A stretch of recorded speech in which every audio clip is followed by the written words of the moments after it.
scored 3 here in the bottom of the ninth. The Bucks have the tying run at first base. Giles swings, drives to right field. Buccos win. Brian Giles, a line drive, grand slam into the right field seats. Bucks win 9-8. There was no doubt about it. High fly ball to center field. It's hit pretty well toward the wall.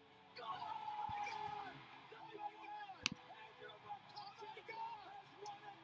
You can raise the Jolly Roger and call it maybe the best all time in Pittsburgh. Into the shotgun, Steelers trailing by 3. He's back. He pumps, throws it over the middle to pass it in. He got to the goal. Touchdown! Touchdown, Pittsburgh! Antonio Brown wills himself across the shot, and the Pittsburgh Steelers are AFC North champions in 2016. You can spit shine your shoes, baby. The Penguins are going to go dancing with Lord Stanley once again. It's all over. Stanley Cup champions 2017, the Pittsburgh Penguins. For the final time in 2017 and maybe ever in the history of comm radio, this is Pittsburgh Sound. Alongside Will Price and Zach Sako, I'm John Petrolius. Gentlemen, we've got 2 hours. Let's get it. How you guys doing today? Oh, well, this is fantastic.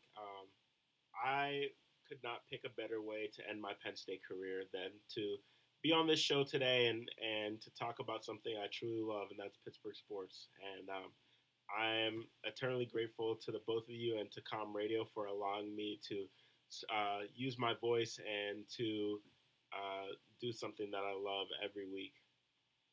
Zach, what's up? Yeah, this is you said perhaps it's going to be this is the series finale. I still have one more semester, guys, but I think it's only fitting that we retire the show together rather than me try to makeshift it into something that it's not. And it's you guys are the heart and soul of it, and I was fortunate enough to be invited on back in the fall semester of 2016. I thought, I just, shadowed, and then you guys said, why don't you stay on and be our third person? And sure, and lo and behold, we're here, and it's been a heck of a ride. It absolutely has. And we made most of it today with 2 hours of Pittsburgh broadcasting and Pittsburgh sports talk. First things first, though, got to start off with the hot takes. Shohei Ohtani, the guy we talked about quite a bit on our last show we had, reportedly has a strained UCL. He might need Tommy John. Angels are going, oops. MLB's investigating as to who leaked that information, but I think, is that a result of a guy who pitches like Babe Ruth and hits like Babe Ruth too? Like I can't say I'm surprised by his alleged medical ailment. I would say this. This is probably going to change the way on how Anaheim ends up using Shohei, because we talked about potentially him being a DH and being able to hit every night and then pitch on his fourth night. Well, there's a good chance that he might not even see the mound, which is all right. He's still a fantastic player. He can DH for you, and he can also play in the outfield if you need him to. And an outfield combination of Mike Trout and Shohei Ohtani seems very, very exciting to me. It sucks that it had to happen to him this early, and it sucks that it kind of sucks for the Angels, but I really don't care because they have to be thorough with examinations, and I'm guessing that their team doctor didn't pick up on this before them signing it when he was doing physicals or whatever. But that's kind of a thing you have to pick up on, right? Like, you're signing a pitcher / hitter, but a pitcher nonetheless. Right. You examine their throwing arm. Isn't that like the first thing you examine is their throwing arm? Yeah. So how do you miss that? That's a huge misstep by that Angels organization, and unfortunately for them, they might have to shelf their new top guy, or they're not the new top guy. Mike Trout will always be the top guy there, but they might have to shelve him to start off the season. Jack, what are your thoughts on that? See, I've always seen, like, I don't know if this is strictly just NFL, but when you fail a physical, when they find something post, like an injury or something, that contract is voided or it's restructured. So I don't know the details of that contract, but I guess he's signed. I guess he's fully with the Angels no matter what happens. I think that, yeah, I can't reiterate it any better than you guys did, that it's important for the team doctors, because that's what they're paid to do, is to diagnose injuries. So they have one job. Though they have more than one job, but you get what I mean. They can't just, and it's unfortunate. He's 23. He's a very young player. It's not this. That's the good thing about it, is that, or any bright light, is that he's not. Usually when players come over from the Asian leagues, they're about 28, 29, 30, and that's not really the best time to get serious major elbow surgery. So Yu Darvish has recovered quite nicely from it. He had elbow surgery some years ago, but that's one bright side for the Angels. They're not in our division, so I'm not concerned about it. I think people liked him first because of his pitching, and then his hitting it wasn't just there, it was already good. But when people were scouting him years ago, I want to say like 3-4 years ago is when I heard of this name, and they said that he could be the ace of any rotation. So they like him for his pitching, not necessarily his hitting. It's just he's a two-way player. I think what I find interesting, aside from the injury, about Ohtani is that fantasy leagues, we're going to have two versions of him in their draft leagues this year. Him as a pitcher and him as a hitter. So it's a crazy story. I wish him the best, because I think I'd love to see his career pan out of some guy who hits 4 days a week as a DH and then gets a spot start for 5-6 innings, because you don't even need him to go 9 innings. I wouldn't expect him to, but if he can give you a solid 5-6 outing, and then hopefully your bullpen is fully rested, because that would be bad if you go into a series finale and he's on the bump and your bullpen's back practically trashed from all of the arms that were used in, say, the first 2 games. That's where it would backfire against the Angels. But I like the player. I'm still excited for him. He's probably going to need surgery, which is terrible. And the only other player I can think of that's a hitter that's had Tommy John is Carl Crawford. And, well, Carl Crawford's career fizzled out when he went to Boston. Bad move. Yeah, hitters with Tommy John, they really warps their swing a little bit, like it happened to Carl Crawford. And Ohtani, from what I've seen about this guy, I watched the 60 Minutes special on him. They did a whole report on him on 60 Minutes. And he doesn't have the attitude of, like, go where the money is, go where my fame will take off. He wants to change the game. He's more into the game of baseball than I've ever seen anybody of his caliber. So that's really refreshing to see a player like that. So moving on from Ohtani, with the New York Yankees, they signed Giancarlo Stanton, I guess they traded for him. I'm sorry, yeah, they traded for him. Marlins are currently a tire fire. But Giancarlo Stanton, after all that drama, goes to the Yankees. He's a likable guy, and so is Aaron Judge, and so are a lot of guys on that team. Gary Sanchez and the rest of that team is actually very likable with the players wise. You don't have a steroid using A-Rod, but I don't care if the Yankees have likable players now. Their fans, with the exception of a few that I know personally, are still insufferable, and Giancarlo Stanton just turned that dial up to 11. So it's going to be a long year in the AL East watching Judge and Stanton smash baseballs out of that playground known as Yankee Stadium. And oh God, I'm deathly afraid of the Yankees. If I wasn't afraid of them last year with how Judge came on last year, you have Judge and Stanton, two of the best power hitters in the Major League Baseball currently, right now, on the same team in the same outfield, playing every day in a small stadium. Uh-oh. Well, and here's the other thing about the Yankees.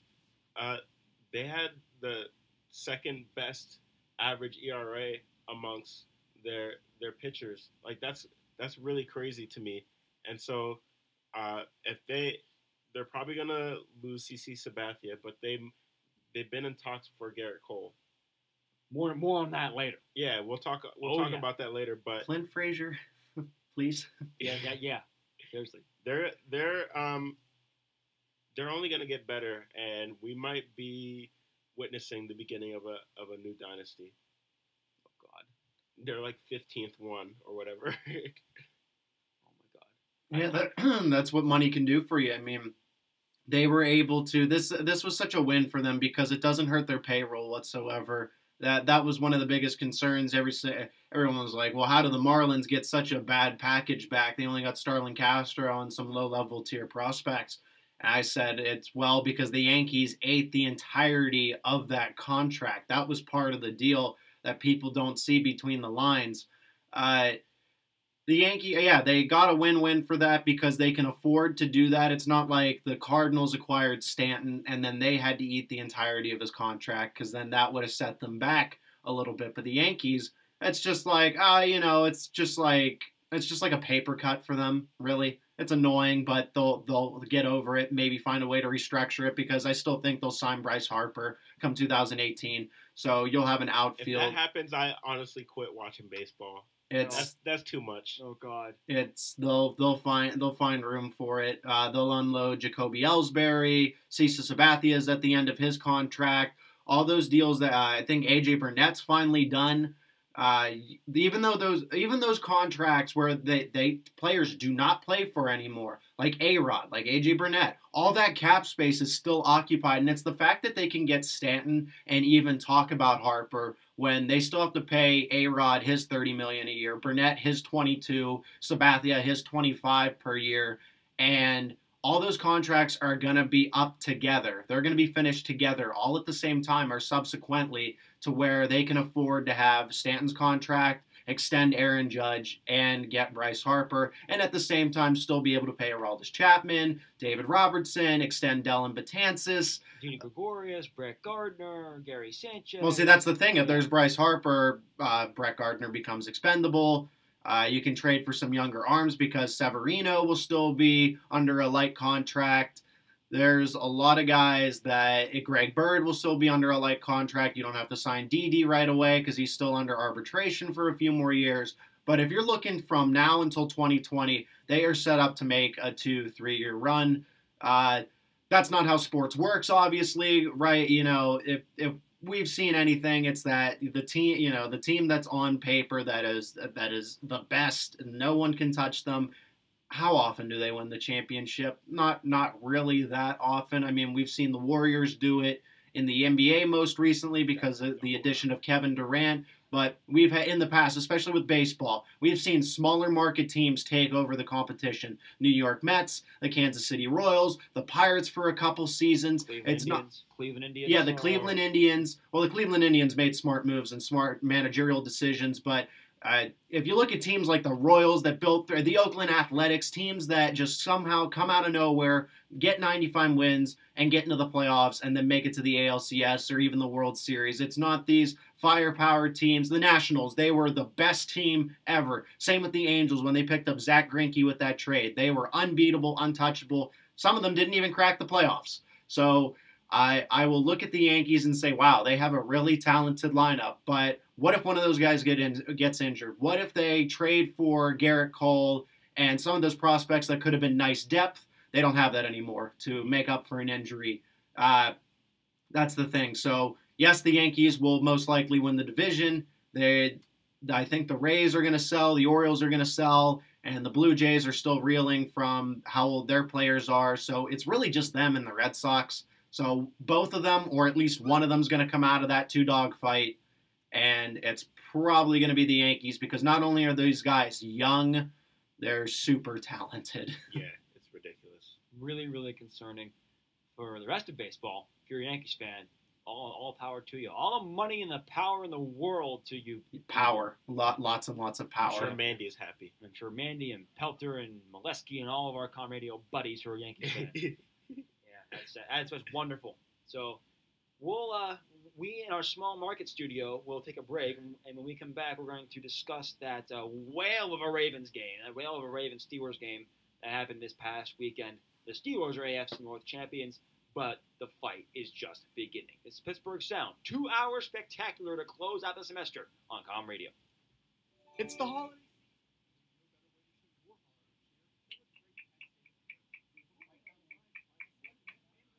figure out a way to share my live stream onto stuff.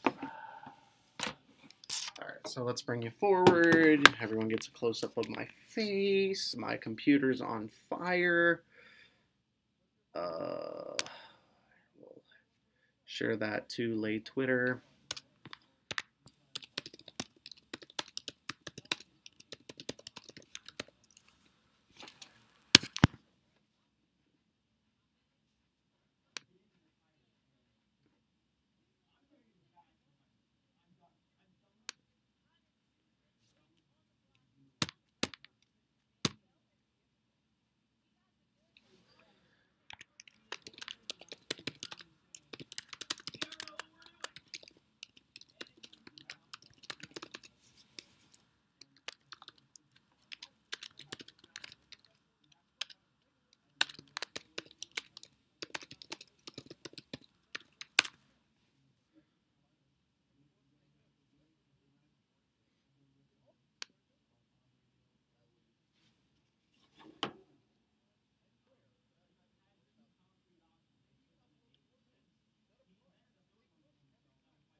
Pittsburgh Sound on Calm Radio, where we're going to talk about the best team currently in the city of Pittsburgh right now, the Pittsburgh Steelers, and their whale of a win to clinch the AFC North over the Baltimore Ravens at Heinz Field on Sunday. But, gentlemen, that game will only pale in comparison to what's going to transpire this weekend. But we always, like Mike Tomlin does every Tuesday, acknowledge the past, move forward. Don't let the past dictate who you are, but let it be a part of what you will become. That Ravens game was lit. 39-38, Steelers pulling it out at the buzzer once again. Mike Tomlin in the post-game presser said, "We will prepare for the Patriots wearing our AFC North champion T-shirts. Second time in as many years, Steelers are AFC North champions." And guys, I'm not ashamed to admit that I googled best TV and movie duos yesterday, and Ben Roethlisberger and Antonio Brown, I'm going to liken them to Lilo and Stitch, Timon and Pumbaa, Woody and Buzz, Forrest and Bubba or Jenny, Michael Scott and Dwight Schrute, Joey and Chandler, Walter White and Jesse Pinkman, Jerry Seinfeld and George Costanza, Bert and Ernie. They're the dynamic duo. Antonio Brown is your MVP. These two are our money right now. And if I'm Bill Belichick going into this weekend, yeah, he's good at stopping one-star player, but he's got to stop the best running back and the best receiver in the National Football League this weekend at the same time. Good luck with that defense, buddy. That's how I have to say. But we'll get into Antonio Brown's MVP talk in a second. But Ben Roethlisberger, first and foremost, he said after that Jacksonville loss, maybe I don't have it anymore. He only threw about 5 interceptions. Ben, don't play like that. You threw the ball 66 times this weekend for 500 yards. No quarterback has ever thrown for more than 500 yards 3 times in his career. Ben Roethlisberger did that. Guys, this man is not getting the respect he deserves. Go ahead, Zach. Let him know. He's Hall of Fame material. I just got done saying that to my dad. Boom. Some Ben and Brown, and if Bell continues it. But right now, let's talk about Ben because he's the one rumored to retire after this season, not Brown and not Bell. Ben Roethlisberger, 2 Super Bowl rings, 3 Super Bowl appearances, Rookie of the Year, some MVP discussions, multiple Pro Bowls, no All-Pro team additions, unfortunately, and I don't think he's going to reach that anytime soon unless he keeps throwing for 500 yards. I could see definitely another 300-yard game this week. I still don't think the Patriots' defense is that good. I know they picked it up, but they are just plagued with injuries. I know that you've been tweeting about it, John. You've been sending it in the group me, just saying, look, someone's a little banged up. Yeah, that's putting it lightly. But with that being said, Ben and Brown are going to have to find a connection. I know Belichick is saying, okay, the Steelers are a passing team, which I could see the Steelers coming out with a run-heavy type of game. This is a Patriots team that's not strong up front in the front 7, especially with their injuries to the defensive line. Their secondary is better with Gilmore coming back from his concussion. Malcolm Butler's probably going to be on Antonio Brown. We get Juju Smith-Schuster back from our suspension. Rob Gronkowski comes back from the Patriots suspension. So I guess that's even. But Our wide receiver core is fully stocked for this game. The Patriots, reeling from injuries on the offensive line and defensive line, games are won in the trenches. Right now, I'm just going to cut it short. I like the Steelers in this game so far, unless something changes otherwise. But even though they play down to their opponents, they play up to them too. So they will take this game more than seriously. They know that home field advantage is on the line. They can clinch it here. And what better way to do it than get revenge on the Patriots who embarrassed you in the 2017 AFC Championship game? All right, so here's what I got to say. I've been saying this for the past couple weeks, but I'm so impressed with this Steelers team mainly because they've been winning games that they've been losing these last 3, 4, 5 seasons. Preach, gentlemen. Although we lost to both Chicago and Jacksonville, Jacksonville looks like a legitimate contender for the Super Bowl this year. And on that run in Chicago in overtime, Tariq Cohen was there was a holding on that play that wasn't called, so fluky loss, fluke. Exactly. So the Steelers could easily have been 12-1 right now, and that's mind-boggling to me.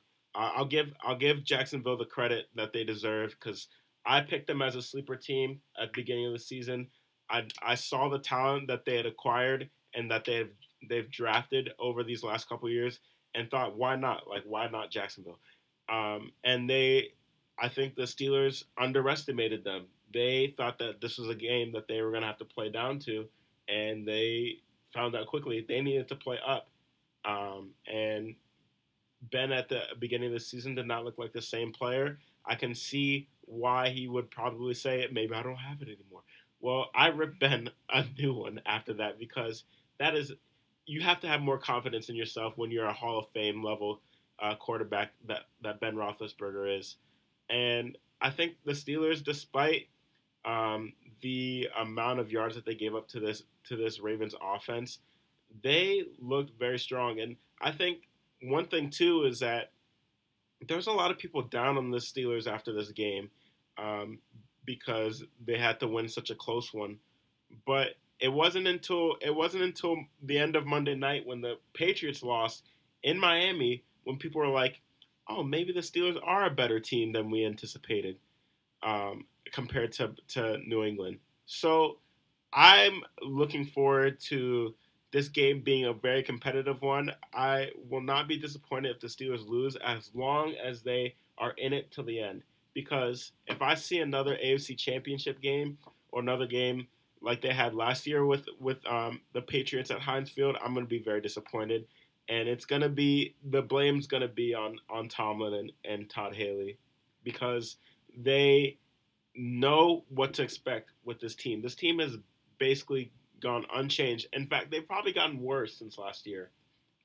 They need to get their players up for this game. If they need to use Ryan Shazier as motivation again, that needs to happen because this team needs that extra push sometimes. I don't know what it is that they can't get themselves ready for games like this sometimes, but they need that push, and I believe that Antonio Brown could be the answer to that.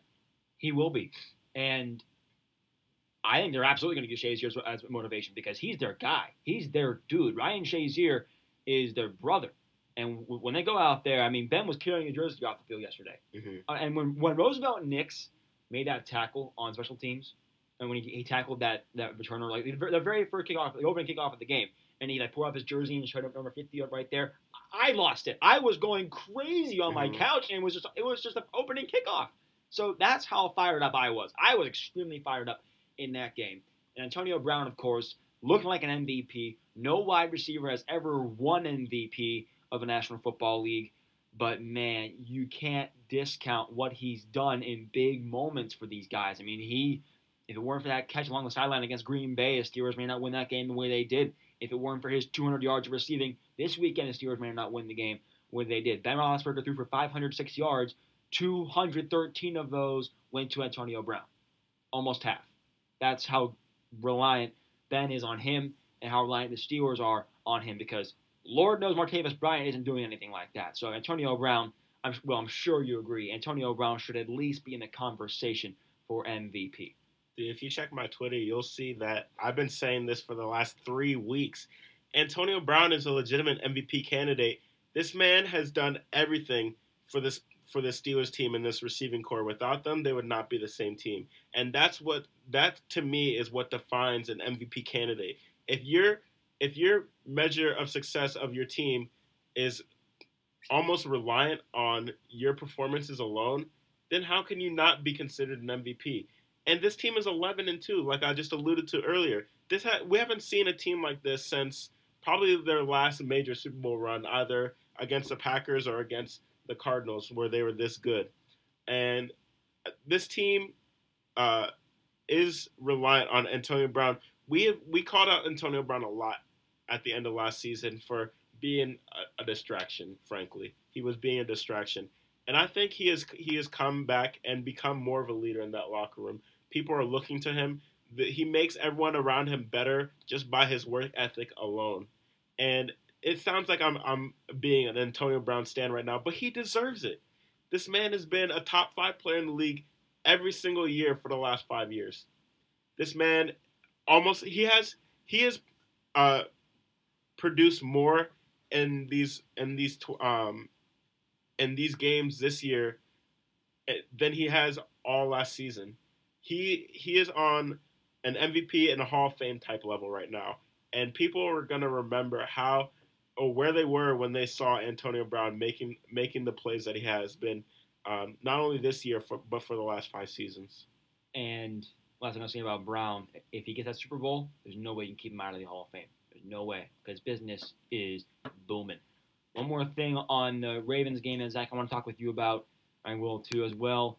The only thing on defense that concerned me, actually a pretty big deal, was Alex Collins, the Ravens running back.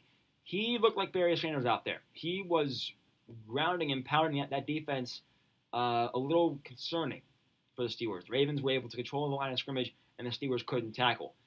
That's probably a big result of that was not having Ryan Shazier for 1 week and throwing Sean Spence into the fire with Matakevich hurt. But I don't think the Patriots have a running back who can run like Collins. That's why the running defense is not that big of a deal for me this week, because Dion Lewis can run, but I'm the only reason why I'm somewhat bullish on him is because he went to Pitt. He went to Pitt. But come on, man, the last show I got to throw that in there. I got to throw it in there. But the point still stands. Alex Collins is a very good running back for the Ravens for the future. I just don't think the Patriots have a guy who can duplicate that. Zach? No, and that's why I'm worried about more so Gronkowski. I think that had to do with a lot of the Steelers not being able to adjust with Ryan Shazier right away. That is a big deal. Motivation aside, psychological effects aside, logistically and systematically and schematically, the Steelers were not able to adjust right away. Ryan Shazier is their quarterback on defense, calling out defensive assignments, making formation changes, play adjustments, reading the quarterback, reading the formation. That wasn't there. Arthur Moats, I can give him a pat on the back, but I'm not going to applaud him.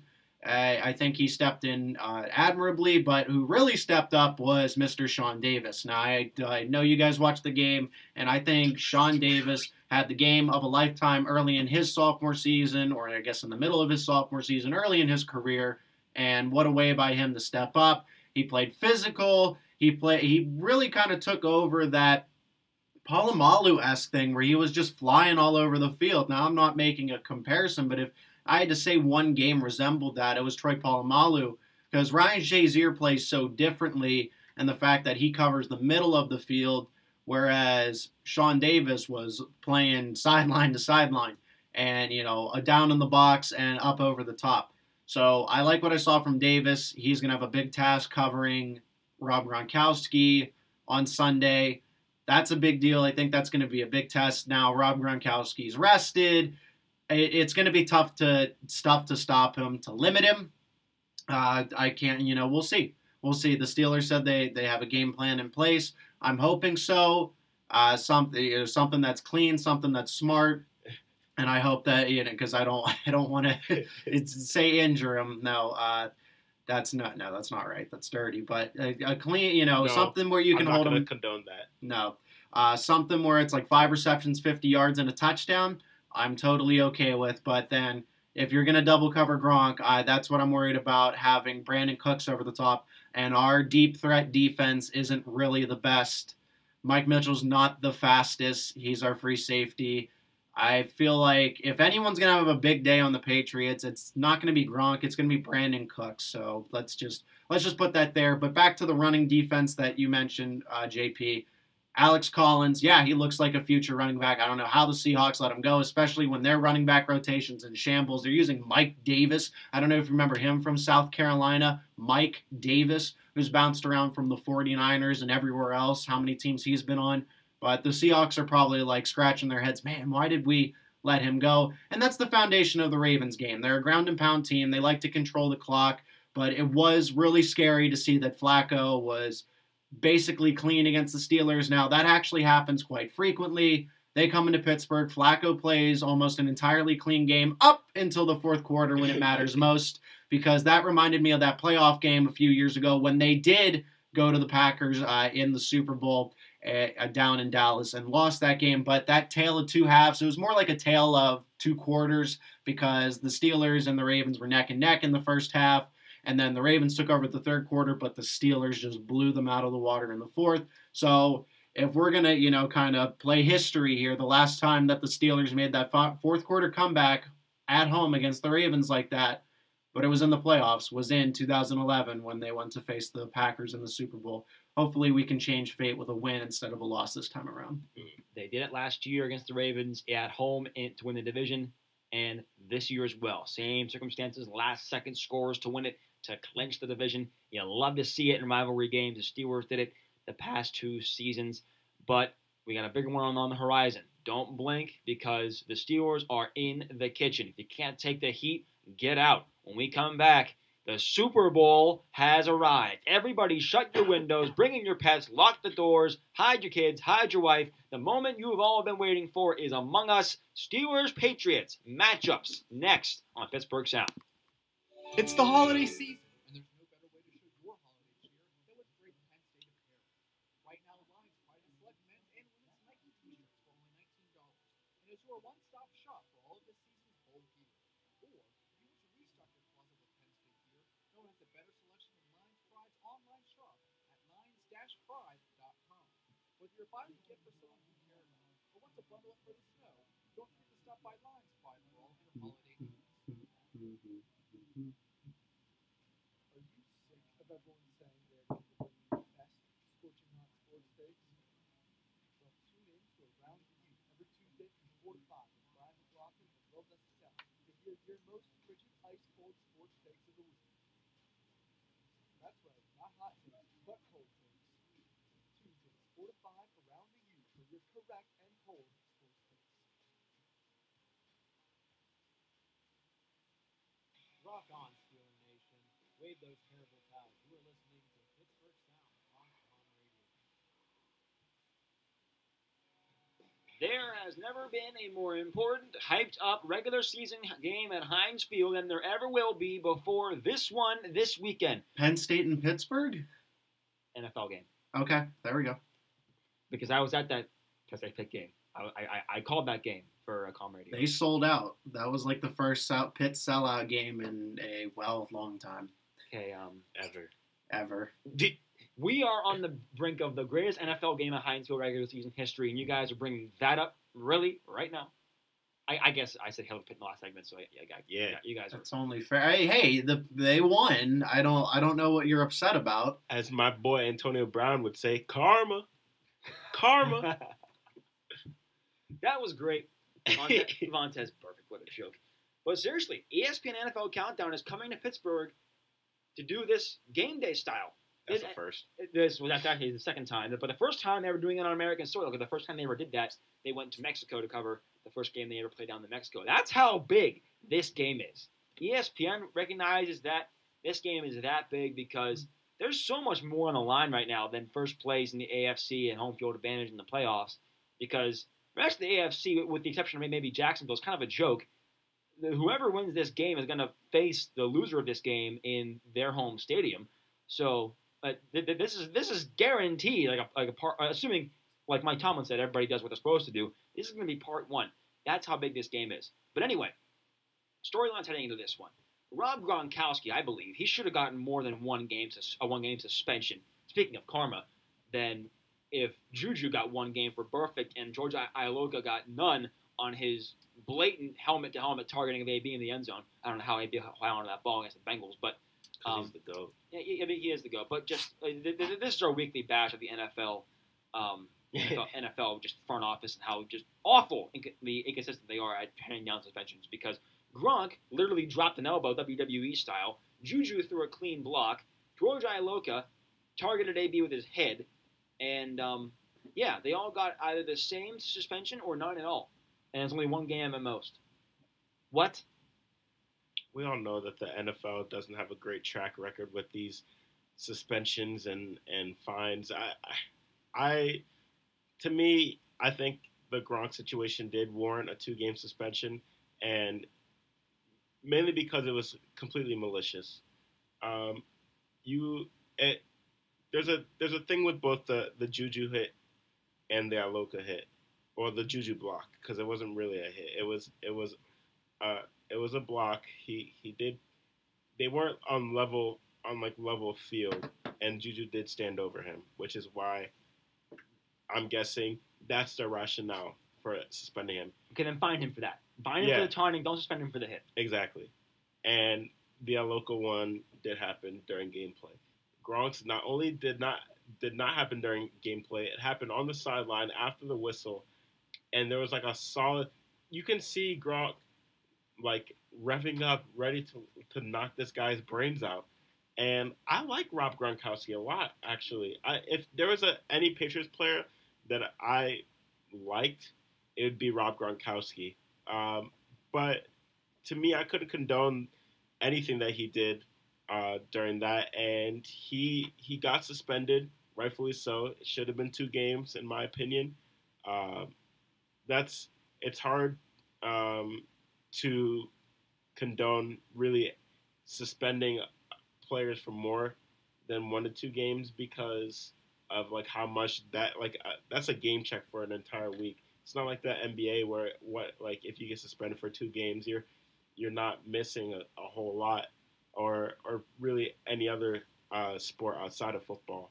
But to me, it was just kind of ridiculous. It was very unneeded.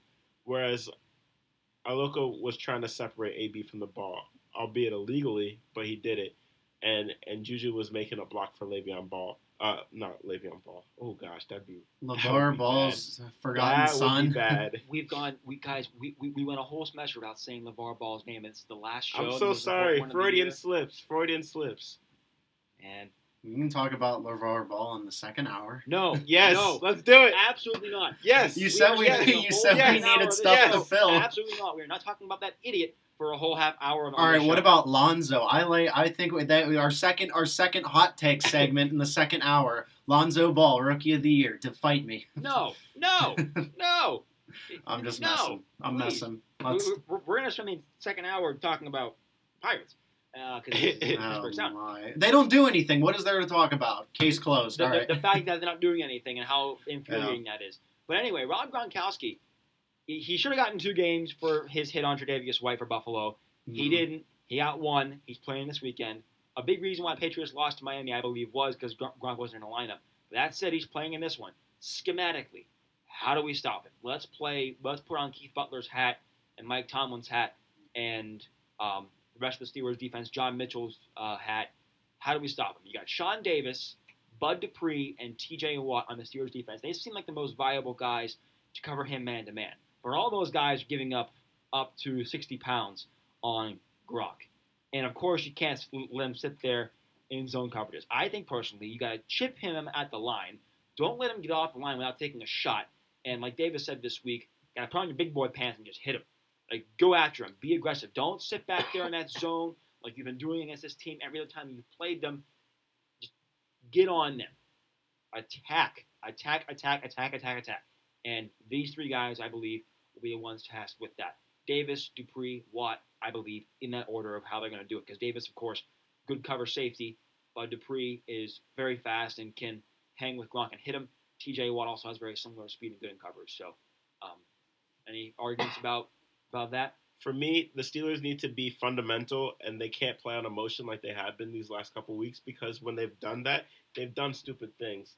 Like last week, they got, 2 personal foul penalties for literally the dumbest things ever. Both on Sean Davis. Yeah, and Sean Davis is arguably one of our best players in the secondary. We need him to play discipline. And Artie Burns almost got in trouble too, like cursing out that ref.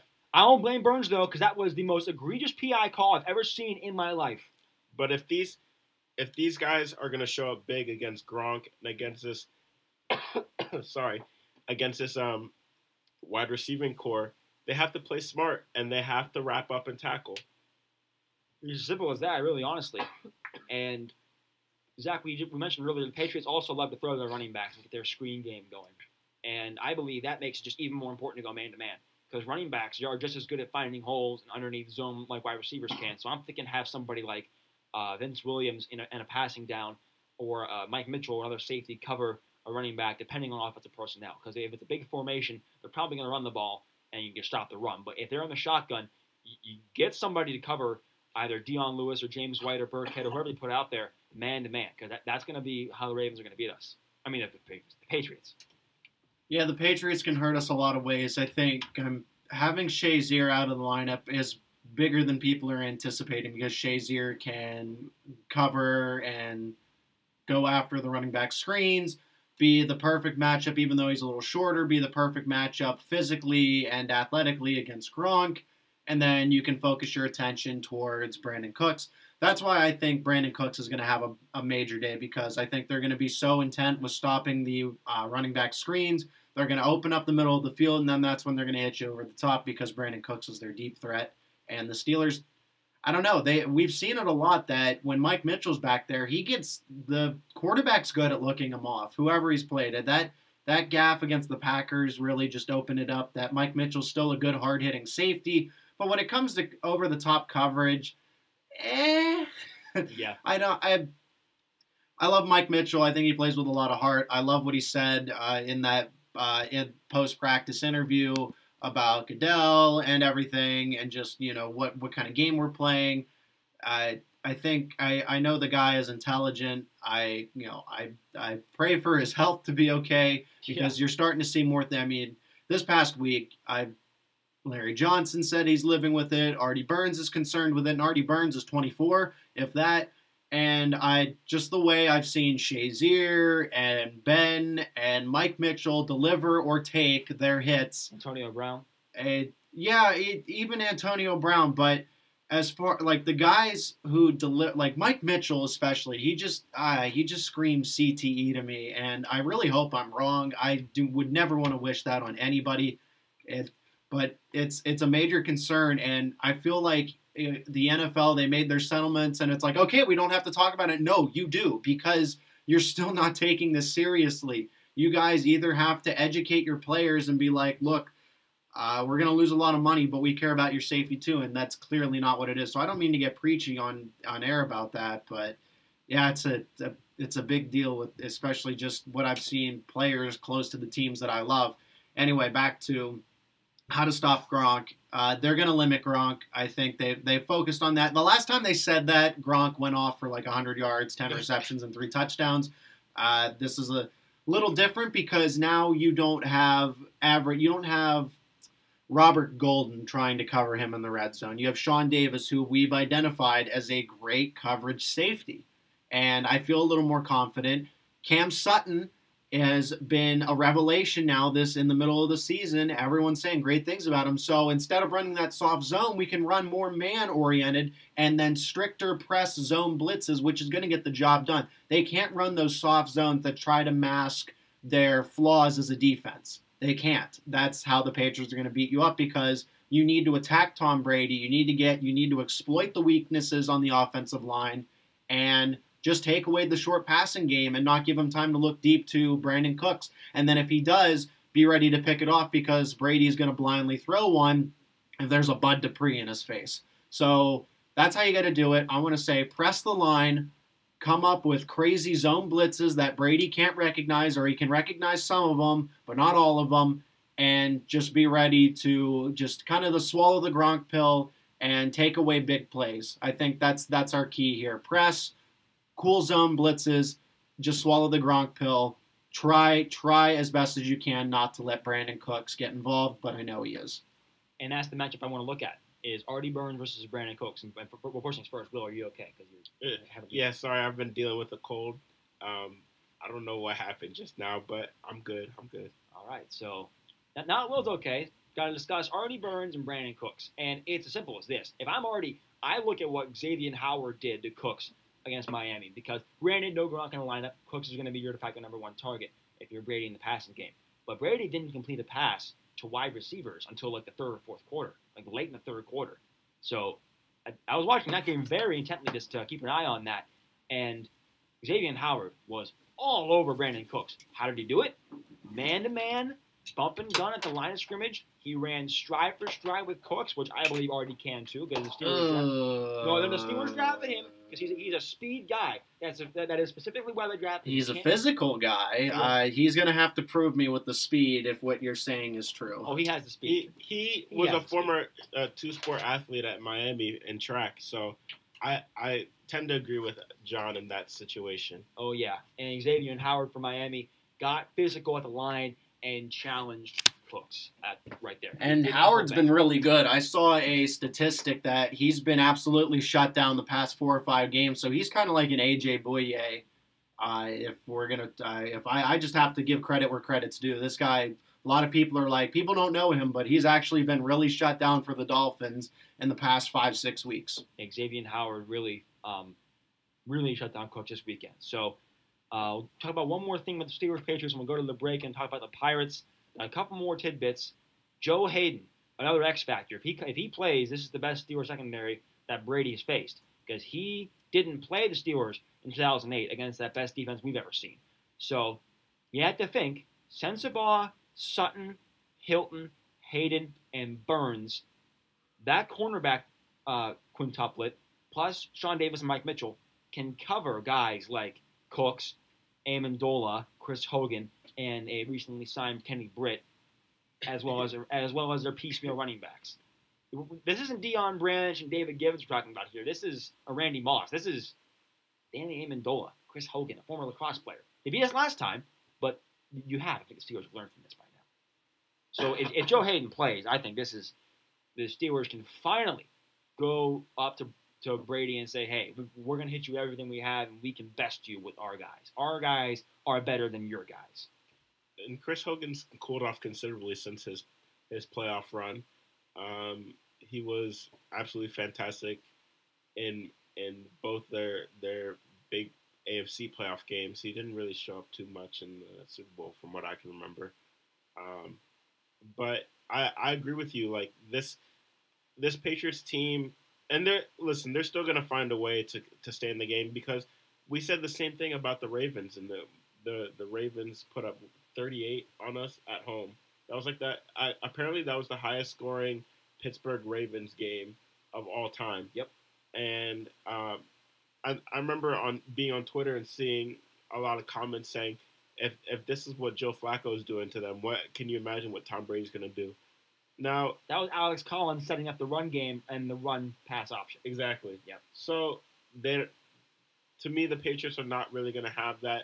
They might be able to pass while in the background to supplement for that, but that's not the same as being able to just put your hands in the dirt and give it to your big bruising back and run it up the gut and be able to break tackles. They don't have LeGarrette Blount anymore.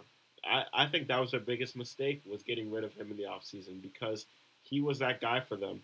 He was their powerhouse in the end zone, in the red zone, and you could see because he scored so many freaking touchdowns last year. And they were trying to supplement that with Gillislee, and Gillislee has been injured pretty much since like week 3 or 4.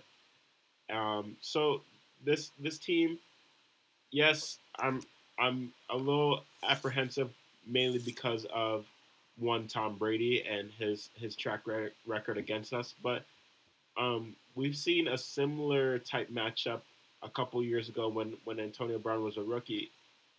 We mentioned that the AFC Championship year against the Jets. Yeah. This team held their own in Pittsburgh and played a fantastic game. There's players that went from rookies that are now our leaders, i.e. Antonio Brown and Cameron Hayward. I think one thing that's understated is how much those two mean to us because Cam Hayward, if you remember, if you watched the game last week, they had a camera on him on the sideline, and he is ripping this team apart. He is saying, "This is not what we game plan for. We should not be in this situation. Let's buckle up. Let's play some Steelers football." And they turned around and did just that.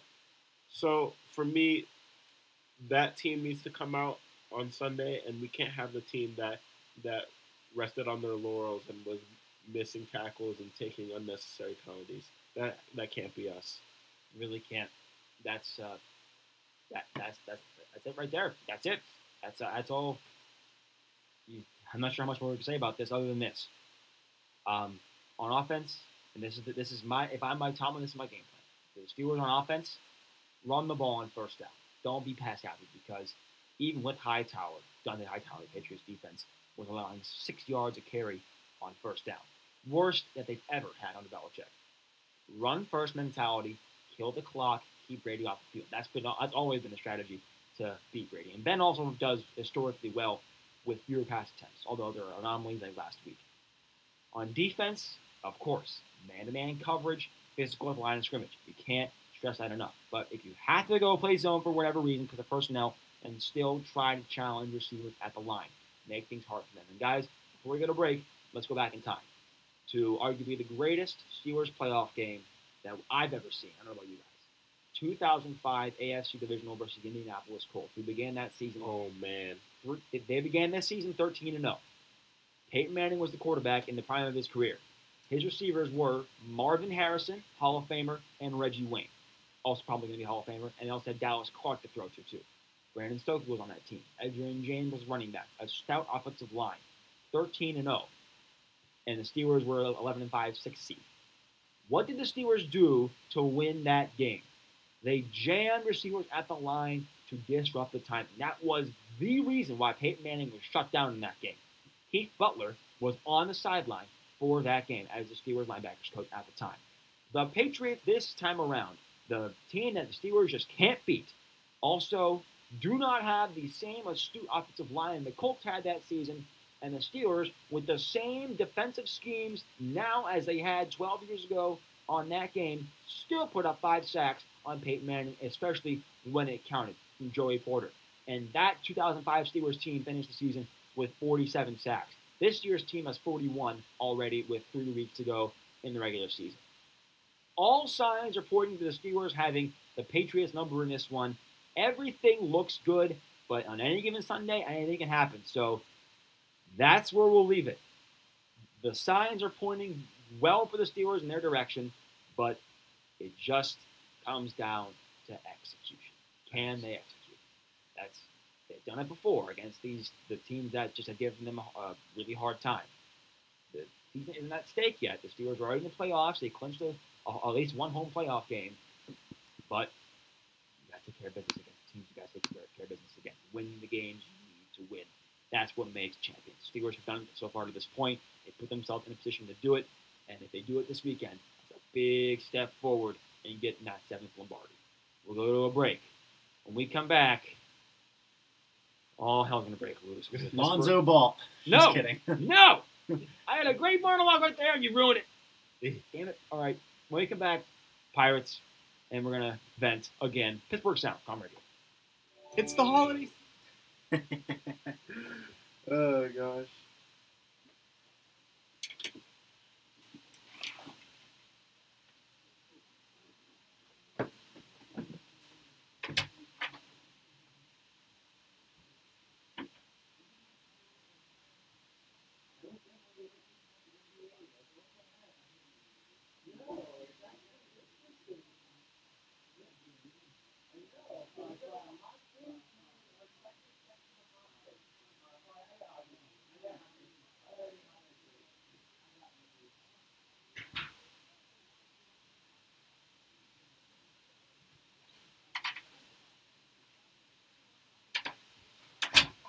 Living hell on the ground.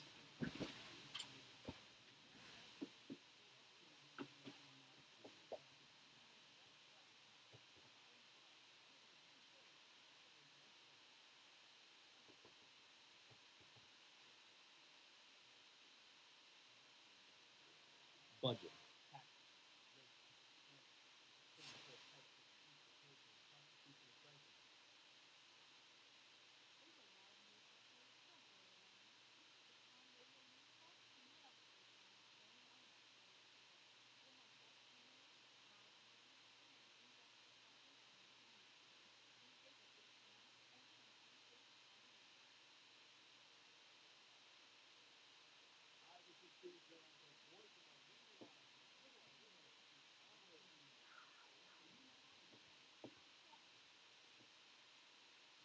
Light the lamp, sound the horn, and party hard. Pittsburgh sound on Tom Radio. You want NBA hot takes? Fine. We'll do NBA hot takes here on Pittsburgh sound on Tom Radio. Fine. We'll do it. Fine. Lonzo Ball, Rookie of the Year, yeah, no. What do you think? To me, Lonzo is not the Rookie of the Year. No, not at all. Okay. So here's the thing about Lonzo Ball, and I honestly do feel bad for him because I liked him a lot as a college player. He caught my eye at UCLA. I thought that he could be really, really good in the NBA, and apparently so does his father, and that's the big problem because his father's got the biggest mouth in sports dad history. And I think they've been bringing up a lot of good points. Like this isn't the first time there's been a sports dad that has been loud and obnoxious. Most notably, Tiger Woods. His dad, Roy, was very loud and obnoxious. But at that age, Tiger Woods was backing up all those claims and then some. Lonzo, I don't think has that in him. He's not as aggressive as his coaches or even his parents would like him to be. He does not have that natural shooting touch that we saw at UCLA, and he's on a team that's very young and misguided. The Lakers are not the Lakers that I grew up with Kobe and Shaq. So, to me, Lonzo is not the Rookie of the Year. Right now, my leading Rookie of the Year candidates go Ben Simmons, definitely, because the kid could average a triple-double if he wanted to. I'm going to throw in Dennis Smith Jr. He's been very impressive in Dallas, even though their team is not that impressive. And Donovan Mitchell. Donovan Mitchell, he last 2 weeks has been absolutely phenomenal. Now, will that continue? There's still a lot of NBA season left to go.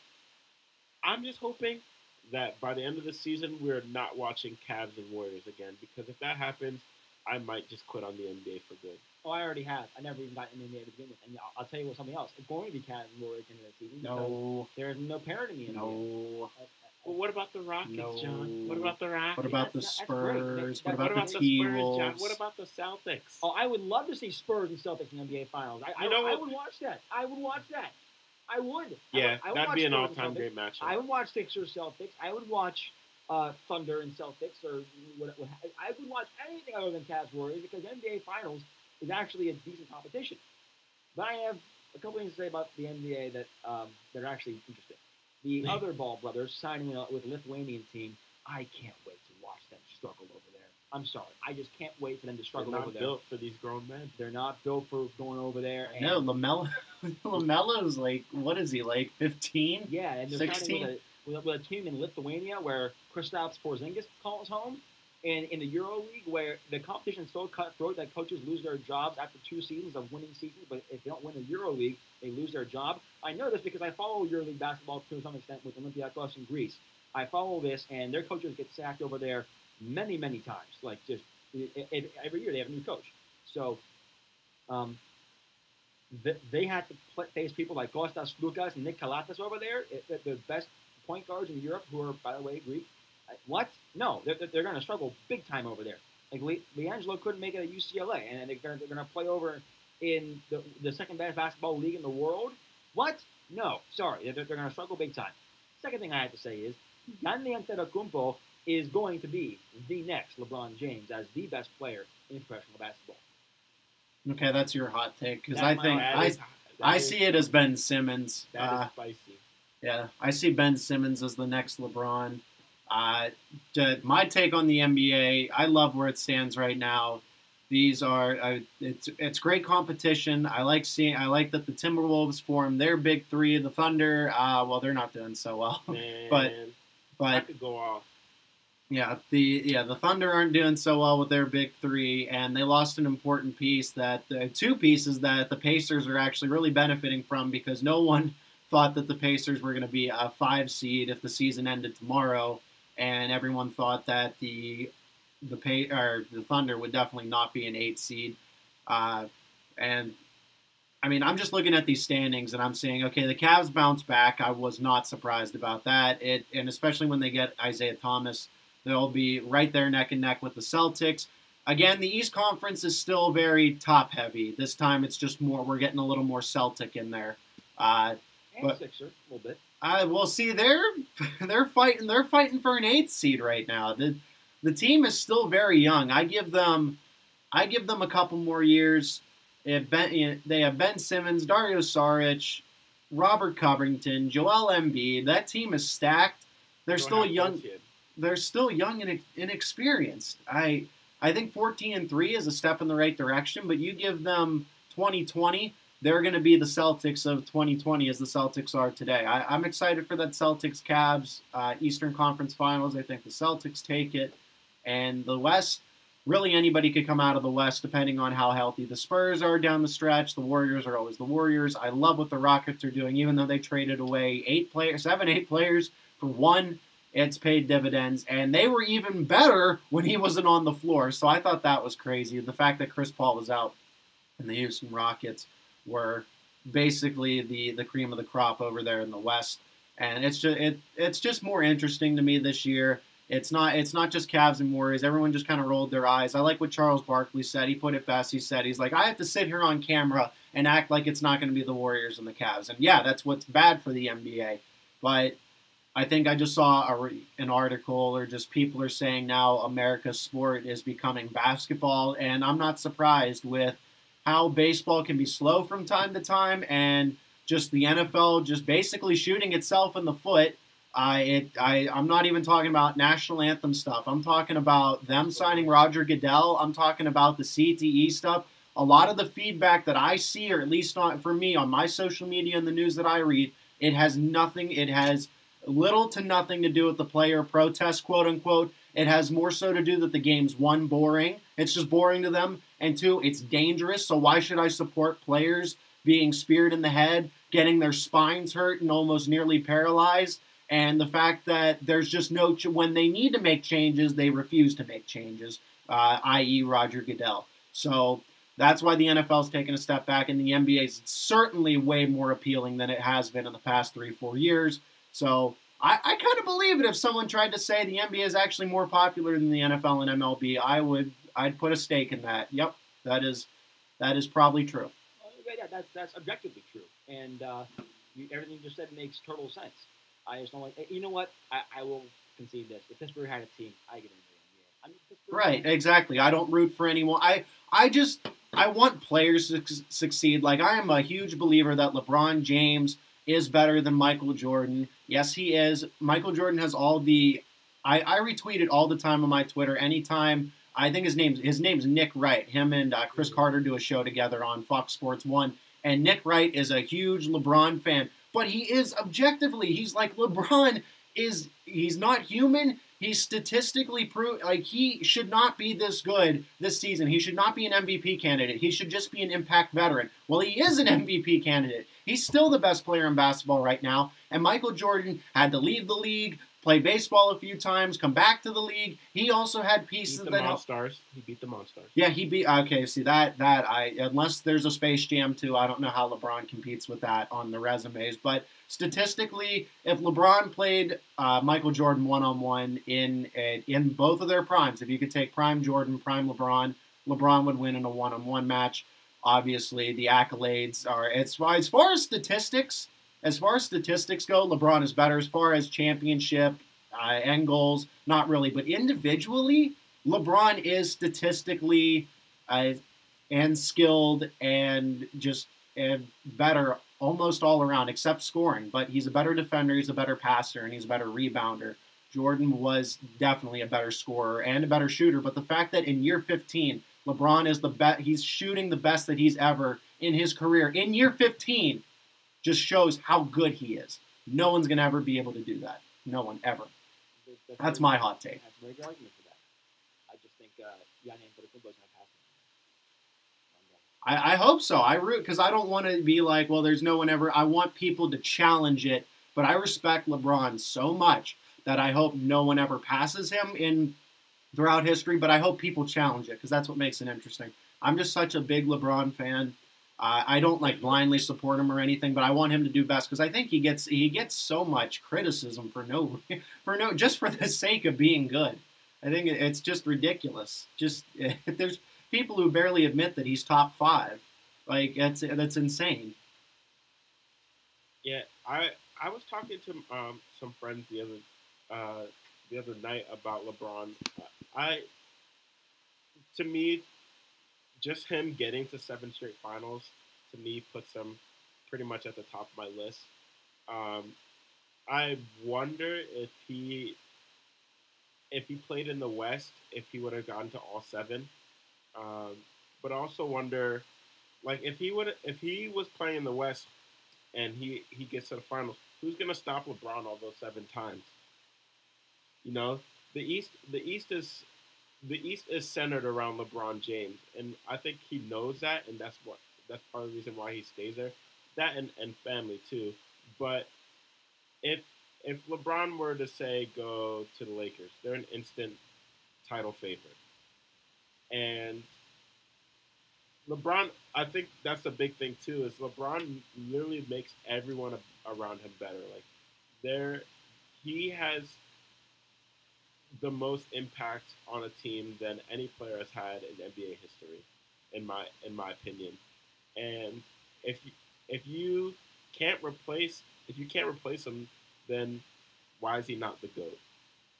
You know, so LeBron to me is a once in a lifetime talent, and we're lucky enough to be able to say that we got to grow up watching him be great. Blessed. Yep. And I think the thing that I like to go back to as well is that, do you remember when he went to his first ever finals back in 2000? Against the Spurs. Yep, yeah. 2007 when they got swept. Yep. Yeah. The only reason that team was in the NBA Finals, because otherwise they would have been a bottom-tier team in the East, was LeBron James. And he wasn't even at the... how are you going to diss Mo Williams and Ilgauskas like that? And Larry Hughes? How dare... No, it was solely because of a young LeBron. Yep. So, this man is irreplaceable. And I don't care how many rings... I don't care how many times I've watched Michael Jordan beat the Monstars, because Space Jam is my favorite sports movie of all time. You can jot that down. Really? You can jot that down. Yeah, I love the Looney Tunes part of it. But Will, I'm so glad that you brought up the fact that LeBron is irreplaceable, because look, when he went to the Heat, what happened to the Cavs? They became a contender for the #1 pick, and that's how they got Kyrie Irving. When Michael Jordan left for the MLB, the Bulls were still first place contenders. So go ahead and people who don't like LeBron or see Jordan as like the untouchable GOAT, please argue with me just how he has the championships. All right, well, so does Bill Russell. Bill Russell has like 12 of them. All right, why isn't he the greatest of all time? Because those Celtics teams were absolutely incredible. But LeBron, as far as skill, like he beats Jordan handedly in other categories that make well-rounded basketball players. Rebounding, passing, defense. When LeBron doesn't need to be the scorer that night, he dishes out 17 assists. Mm-hmm. And still puts up close to 30 points. I don't think... Man, I wish LeBron was averaging a triple-double for his career, because he easily could have done it. He could have. Like, that would make... Imagine how crazy that would be. Yep. Like, if LeBron had the mentality of an Oscar Robertson, where or Russell Westbrook. Yeah, I'm just gonna get triple doubles. Like, he could legitimately do it every night. Like, who's gonna stop him? No, nobody. And it's just that's why I respect LeBron, because not only does he takes the criticism, and in year 15 somehow he's playing the best basketball of his life when, like I said, he should have been just kind of an impact player. And let's just, assuming that hypothetically, this is how it should have gone. The Celtics should not have Kyrie Irving. LeBron should have said, you know what, this isn't my team anymore. I'm going to hand off the ball. I'm going to pass the keys off to Kyrie Irving. He's going to be the face, and I'm going to be an impact veteran to help the other players be better around him and not just me. That didn't happen. Kyrie said, I want to be the face of the team because LeBron knew and Kyrie knew that LeBron is still the greatest basketball player right now in the NBA. And somehow, in year 15, he's a better shooter, he's a better passer, he's a better defender. He works harder every offseason, know what his limits are in his body, and I can't say enough great things about him because there's really no flaws in LeBron's game right now. And as you said, Will, blessed that I can say that I will remember him. I wasn't like seeing the end of his career when I started being able to, like, if I was 4 years old and saw LeBron play, I wouldn't remember that. But I'm in my 20s. And I grew all my teen years. I get to say, wow, I saw LeBron James grow up, or play, and just watch all of his career, and it was incredible. And I'm not even that big of an NBA fan. I like the NBA, I respect it, but I wouldn't call myself a fan. But I'm so glad that I can say that I watched LeBron. Thunder up. Hashtag thunder up. You gotta appreciate greatness, and we spent like 20 minutes talking about the NBA there. Wow. I know. But you said you wanted stuff to help fill the show. Yeah. Well, he did sing that. Wait, what did I say again? Sorry, I didn't hear that. You said if you guys want to add anything to the rundown, I should have put this in the rundown. Okay, you didn't do that. That's why I didn't consider it. You didn't throw anything in the rundown, so I thought, okay, no NBA, baby. I was this close. Hey, we still have time for Pirates and Penguins talk. Yes, we do, because we're coming up on what would be our first break of the Pittsburgh. Exactly. There's our hot take. So our end of our hot take segment. There's your NBA hot takes. Giannis Antetokounmpo will be the next LeBron James because he is Greek and he's awesome. LeBron's the GOAT. LeBron's the GOAT. And I love me some Russell Westbrook. And Space Jam. So yeah, Space Jam was the greatest sports movie of all time. All right, everybody gather. It's time to slam the Pirates now. We got their whole thing going down coming up after the break. Welcome to the Space Jam on Pittsburgh Sound. We come back about the Pirates on Com Radio. It's the holiday season, and there's no better way.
All right, Pirates fans, time to get slammed.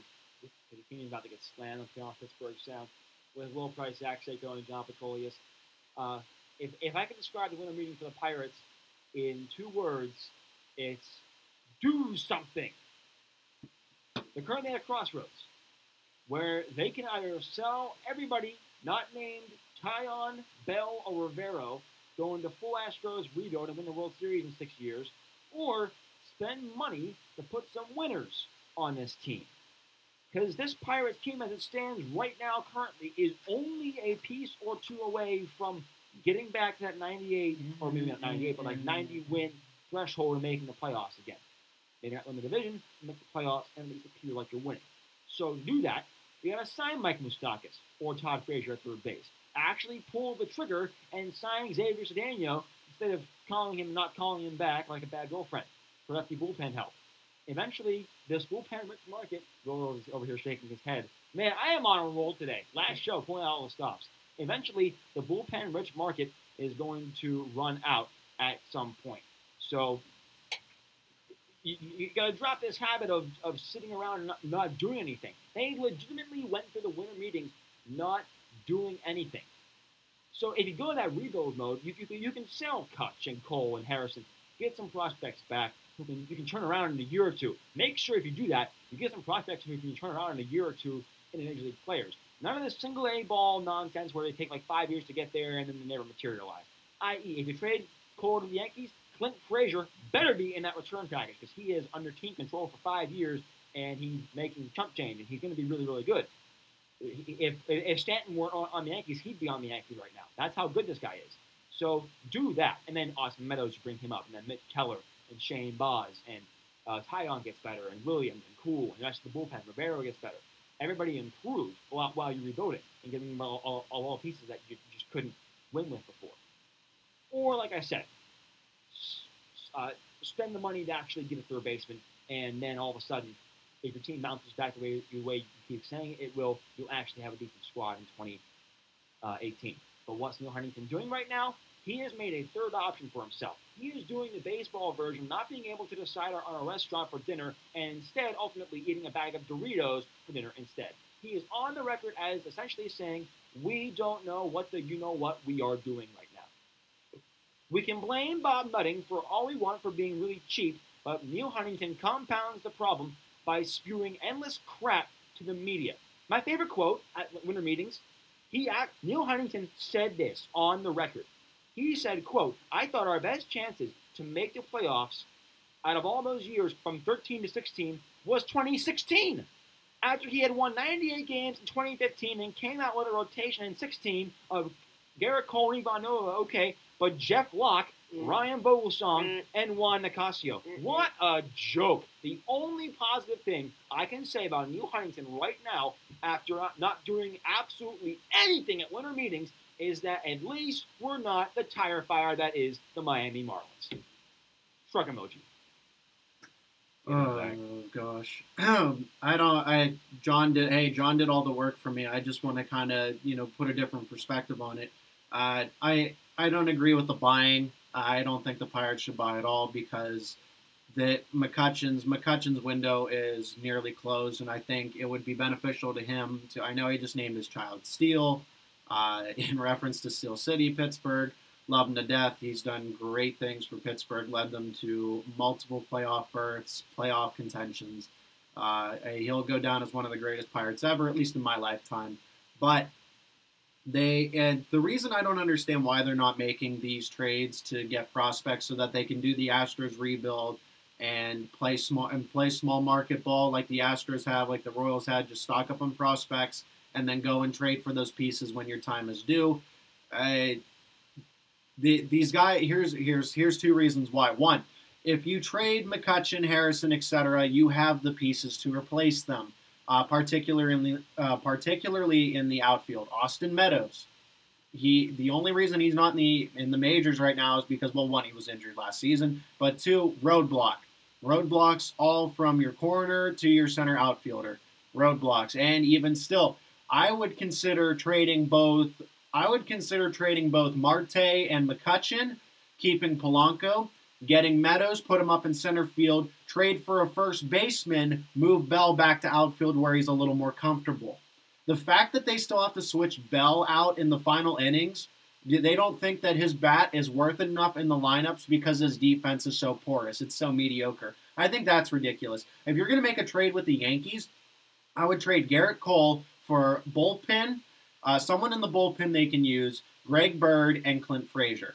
And then that makes literally every outfielder expendable, and then you move Bell back to right field, you put Meadows in center, and then you put Frazier, and then you can wipe that whole great outfield that they put together a couple years ago. That's fine. It was great a couple years ago, but now they become expendable. I'm sorry, guys. Marte, that steroid thing was inexcusable. McCutchen, your services have been appreciated, but times come.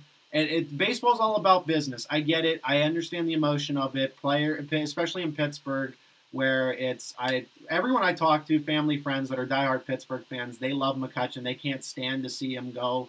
But it's just like you really have to bite that bullet, swallow that pill.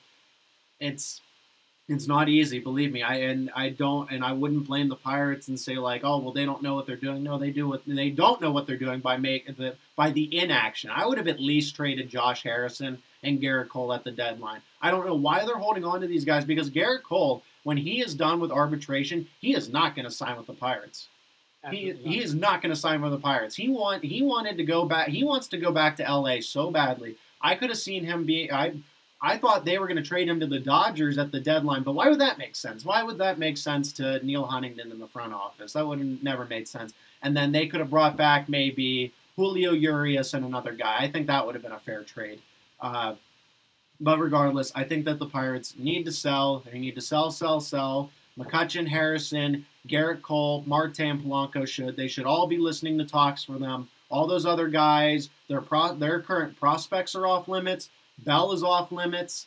Rivero's off limits. Who?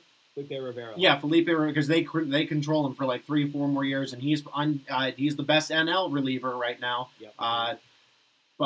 And then I would get a first baseman prospect, outfielding prospects to replace I would trade all three of them. There's no point of keeping them around. Really, there's no point because I would say Polanco because he's the youngest, so he would be but especially McCutchen. I think McCutchen should be out, and then Cervelli and go get a catching prospect. I think they need a true catching prospect because Cervelli's not the guy in 1 or 2 years. I think Elias Diaz could be a catching prospect. I still like him, but I would still like some insurance, you know.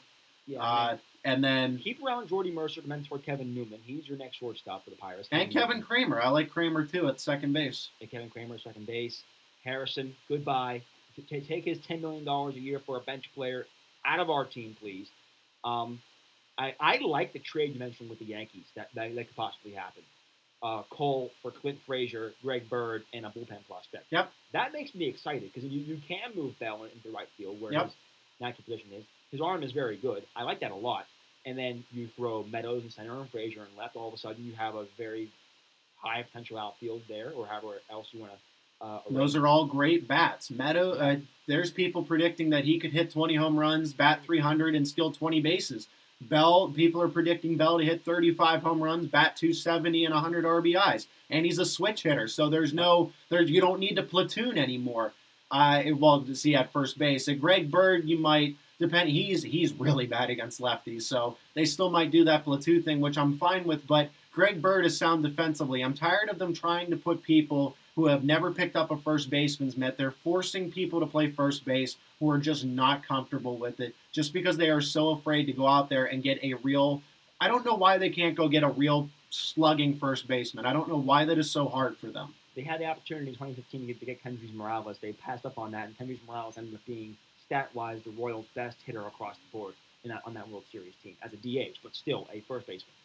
I just want a guy who is just going to demolish the Clemente wall, someone who's going to hit 40 home runs, 120 RBIs, and he can bat 200 all he wants. I don't care. Just someone who's got a lot of pop, in the bat. It's not that hard. There's plenty of prospects out there. There's plenty, and they have the pieces to trade, and they have the pieces to build around. I don't know. I really just want to know their thought process, all that. If they're if they're really content, if they think they can make the playoffs, why aren't they buying? Why aren't they taking your advice and going out and spending a little bit of extra money and going getting those guys? They tried to do it with, and that's the thing. They make very little moves. In terms of quantity. They don't make any moves that when they do make one move and it backfires, I think it scares them away. The Jung Ho situation, that was their big free agent, them signing him for a $5 million per year deal. That was their break the bank, like, oh my gosh, we got to clap and pop the champagne type deal. That was their big move. But you know what? For the time being that they had him, it worked. It did work. He batted like 270, hit 20 home runs. And he got hurt because Chris Coughlin can't slide properly. Yeah. And then in 16 he has a very similar year. Then goes and gets 3 DUIs and sexual assault allegations. And now he's a hot mess. You can't get him either. There's unaccounted variables and they're unfortunate. But I think it scares them away. So we shouldn't go sign this guy because it's too risky.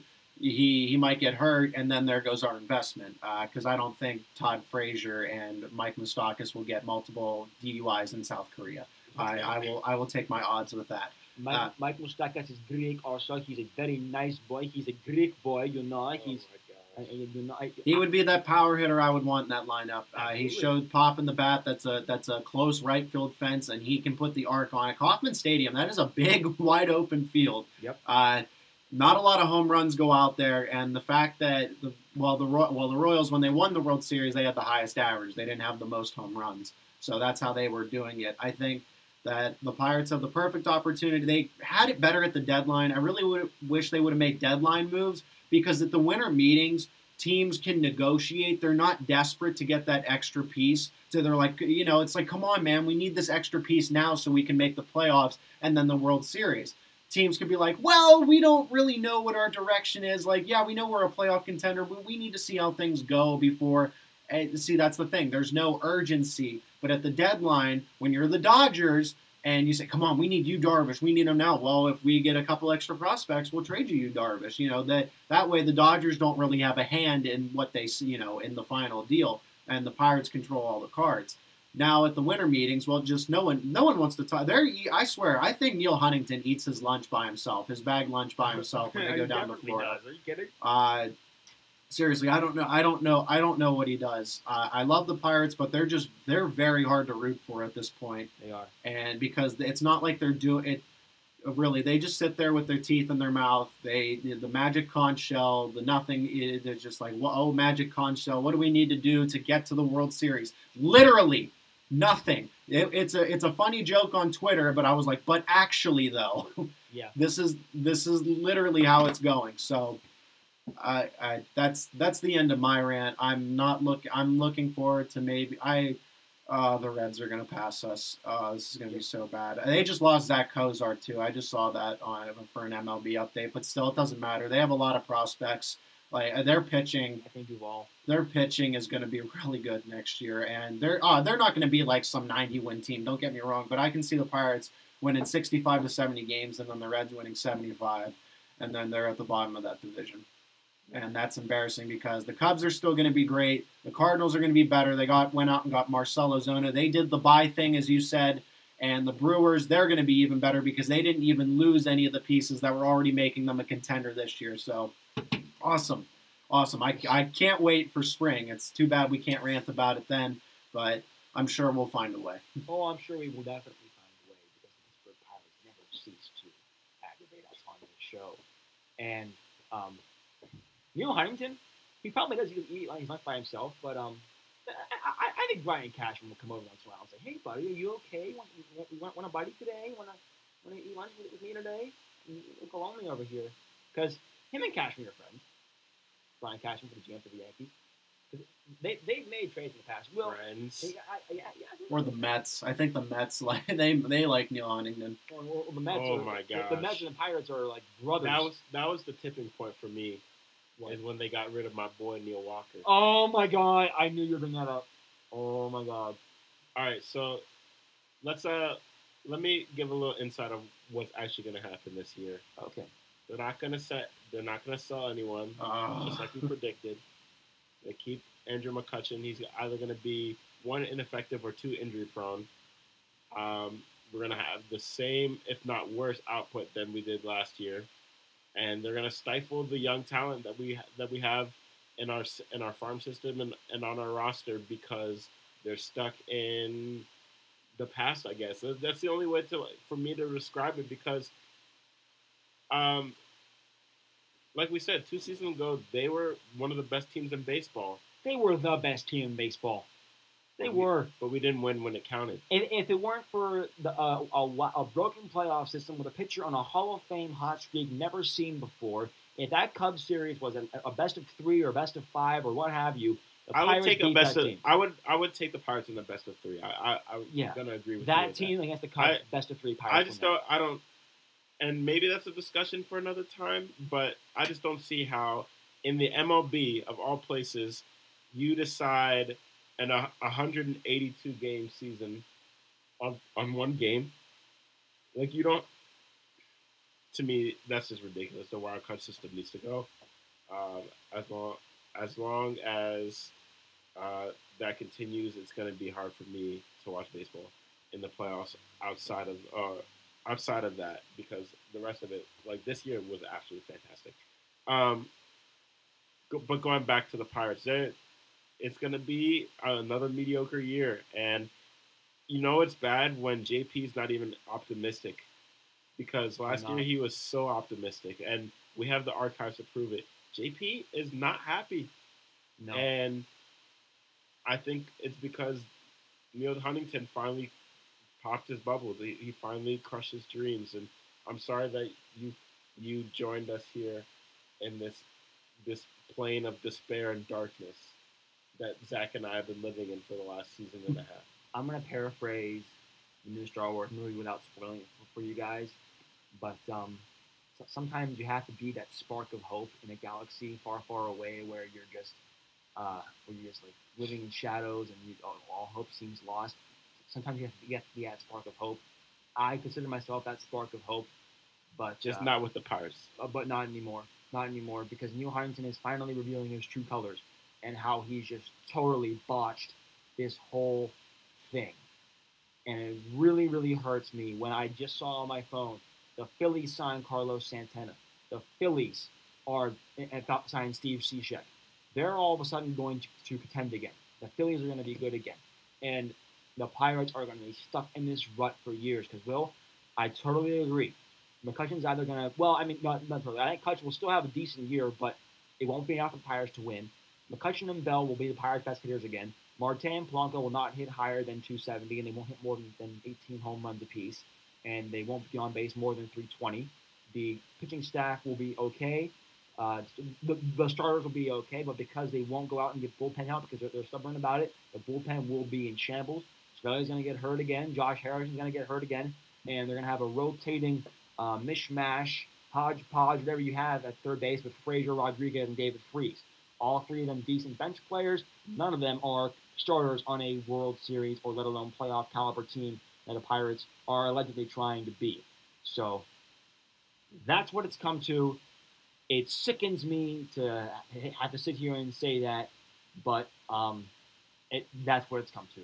And those 3 winning seasons where we made the playoffs and we were playing winning baseball in September and putting the Penguins on hold and the Steelers on hold because the Pirates were good and PNC Park was filled and just going absolutely insane when we won games and beating the Cardinals and beating the Dodgers down the stretch and fighting for that division crown and that wild card spot. That was fun. I think every sports fan who at least appreciates baseball needs to experience that because that's like you wake up every day and there's a game to look forward to. Mm-hmm. And the Pirates have taken that away from their city, which has loved and supported them since 1887. The Pirates have taken that away from a city that has never stopped supporting them, never stopped taking their kids to ball games and telling them about the days of old with Clemente and Stargell and We Are Family and Mazeroski and beating the Yankees at Forbes Field and Ralph Kiner and Honus Wagner and all of the legendary Pirates, an organization that has allegedly incredible riches in its history. Don't forget Ronnie Cedeno. Man! That's two. Gotta dampen my mood. But it's already dampened by this team and just their lack of just action. The one thing I will say, though, is that the offseason is still early. And Neil Huntington is human, as are we all.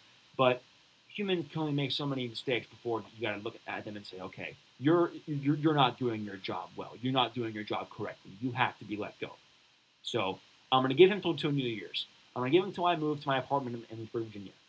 If they don't make something happen between now and New Year's, when the hot stove is still burning and there are still options out there and still free agents and still relievers to be signed and money to be spent, if they don't do anything other than the status quo until New Year's, then I will say, time to give up on the Pirates, prepare for another 20-year losing streak. Oh, yeah. Because I don't want that. Another problem with this team, their minor league development is atrocious. How many of these prospects are actually panning out the way that they're supposed to? How many Pirates draft picks have turned out the way that they were supposed to? Josh Bell, Jamison Taillon. That's it. McCutcheon, I guess. But come on, like Marte and Polanco are not panning out the way that they were supposed to. They signed Cervelli. Garrett Cole is turning into a turtle head case. Ugh, exhausting. Any final thoughts on the Pirates, guys, before we go to break and talk about the Penguins? Let's go Bucks. Yeah, whatever. Let's go Bucks. Zach? If they make the right moves, let's go Bucks. If not, I hope we get some more variation in the MLB as far as who's there and who's not. I don't want the Yankees to set the record for most wins in a season. And same thing on the NL side. The Nationals, they're still a very good team, and they'll probably be back. I wouldn't really be interested in a Yankees Nationals World Series, but right now I know that's the chalk play. So let's go MLB. Let's go Bucks, because I still can appreciate the Pittsburgh team. But gosh, Nutting, sell the team. Huntington, do your job. And I still love the players on the team. It's nothing personal. Just they would be. I want them to be. I want them to actually have like memorable things that they can talk about their career, and like winning a World Series or at least contending for one. McCutcheon, and and just build around guys who just are small market players, and you don't have to extend them right away, and you can use their value until they're done with arbitration, and then the cycle starts over again. The Athletics have done it well. The Royals have done it well. The Astros did it perfectly. The Astros have done it perfectly. Just look at them. And the Reds and the Brewers are those next two teams. So the NL Central doesn't get any easier. It gets much, much harder, especially when the Cardinals are making moves the way they do and the Reds and Brewers doing the rebuild like the way they are. So, we'll see how it goes. Yeah, that's where I stand on it. The offseason's still young, but Neil Huntington missed a big opportunity to improve at winter meetings, or at least execute a strategy for Pete's sake. Take one more break. When we come back, the Penguins, coming off a loss in Las Vegas last night, they look kind of lethargic, and it's going to cost them in more ways than one. And Jim Rutherford isn't going to be afraid to bear that cost. When we come back, Penguins on Pittsburgh Sound on radio.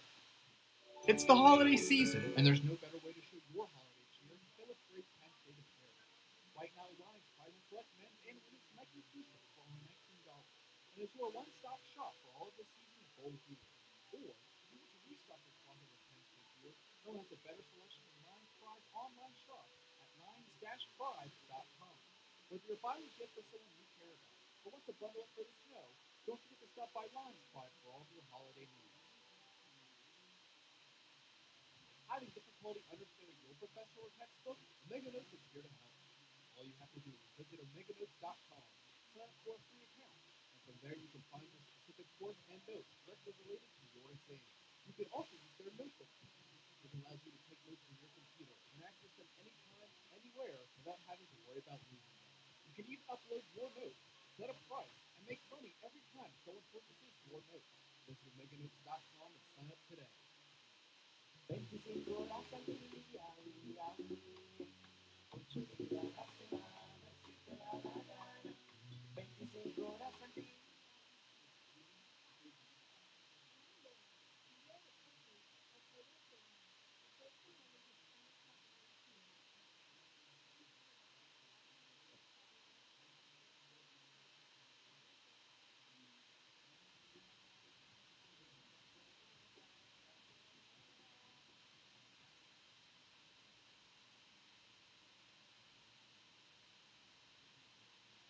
You're listening to Happy Valley's only exclusively Pittsburgh sports talk show.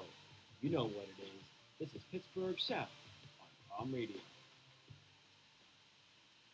The Pittsburgh Penguins are in a bit of a hole right now, and it's about time for the team to consider shaking things up. Jim Rutherford, and this is a storyline, Penguins GM Jim Rutherford threatening to make sweeping changes if the Penguins can't get together. Now, guys, I trust Jim Rutherford. He put together a winning team that won back-to-back Stanley Cups. That this year, coming off of 2 Stanley Cup runs, you get kind of worn out. You hit kind of a asymptote or a plateau, if you will. Maybe shake things up. Of course, guys like Crosby, Malkin, Letang, Kessel, Murray, untouchable. Of course. What about Carl Hagler, Tom Kuhnapple, Ian Cole, Ryan Rust, Connor Sheary, the role players? Sherry. whatever. Let's talk about that for a second. How do you play for a team 3 years? They pronounce your name wrong every day, and you don't say anything. Either you are the nicest man alive, Connor Sherry, or you just decided one day to change your name. I don't like that. See, that's somebody. I'm still gonna call him Sherry. I just wanted to troll a little bit. It's Connor Sherry. I know him as Connor Sherry. When I hear Connor Sherry's name, I think of Doc Emmerich saying Connor Sherry, a shiny scars. You know, and then the way Doc says it. So that's my voice in the hockey playoffs. Connor Sherry scored some big goals for the Penguins, and that's how I remember his name. And you don't remember Tom Barrasso being pronounced Tom Barrasso, or Jaromir Jagr being Jaromir Jagr. I might remember that now, Jaromir Jagr. Jaromir Jagr, Hall of Famer, legend. But what to do about Penguins though? Because there are guys in this team that you gotta figure they may be worn out. But which ones are the problem? Which ones do you trade? Who do you get for them, and how do you fix it? Okay, are we sure that Letang is untouchable? Yes, because he's struggling right now. I think he needs to sit. He's struggling right now, but when he's on his game and when he's playing at his highest peak, he's a top 5 D-man in this league. And those are so hard to come by. And the Penguins' prospect pool on defense is not exactly bearing the kind of fruit that Letang cannot be. Okay, so on my list, I think Carl Hagelin definitely is the top of the list for me, because even I thought that he was going to be gone after the season. I didn't think that he was going to be sticking around. So to me, for him to still be on the roster and not Nick Bonino or Trevor Daley or Chris Kunitz even, I came to peace with Chris Kunitz a while ago. I knew that he was on his way out, and he had done so much for us in both eras of Sid and Malkin, the Malkin era, or both facets, whether it was back in 2009 or our last 2 cup runs. He has done a phenomenal job, and I wish him the best. But to me, Carl Hagelin, his production had fallen off so much from the first cup run to the second one that I didn't see any way that they were going to keep him. Well, they did. That has proven to be a mistake. We needed to keep a guy like Trevor Daley, because who else are we going to rely on our defense? Justin Schultz, but he's currently hurt. Exactly. Schultz is hurt. Dumoulin is not doing the greatest. So I'm gonna get Dumoulin a pass though, because he played like Hercules in the playoffs. That's true. And he wasn't used to playing those kind of minutes for a long time. So I'm gonna give him a pass for now.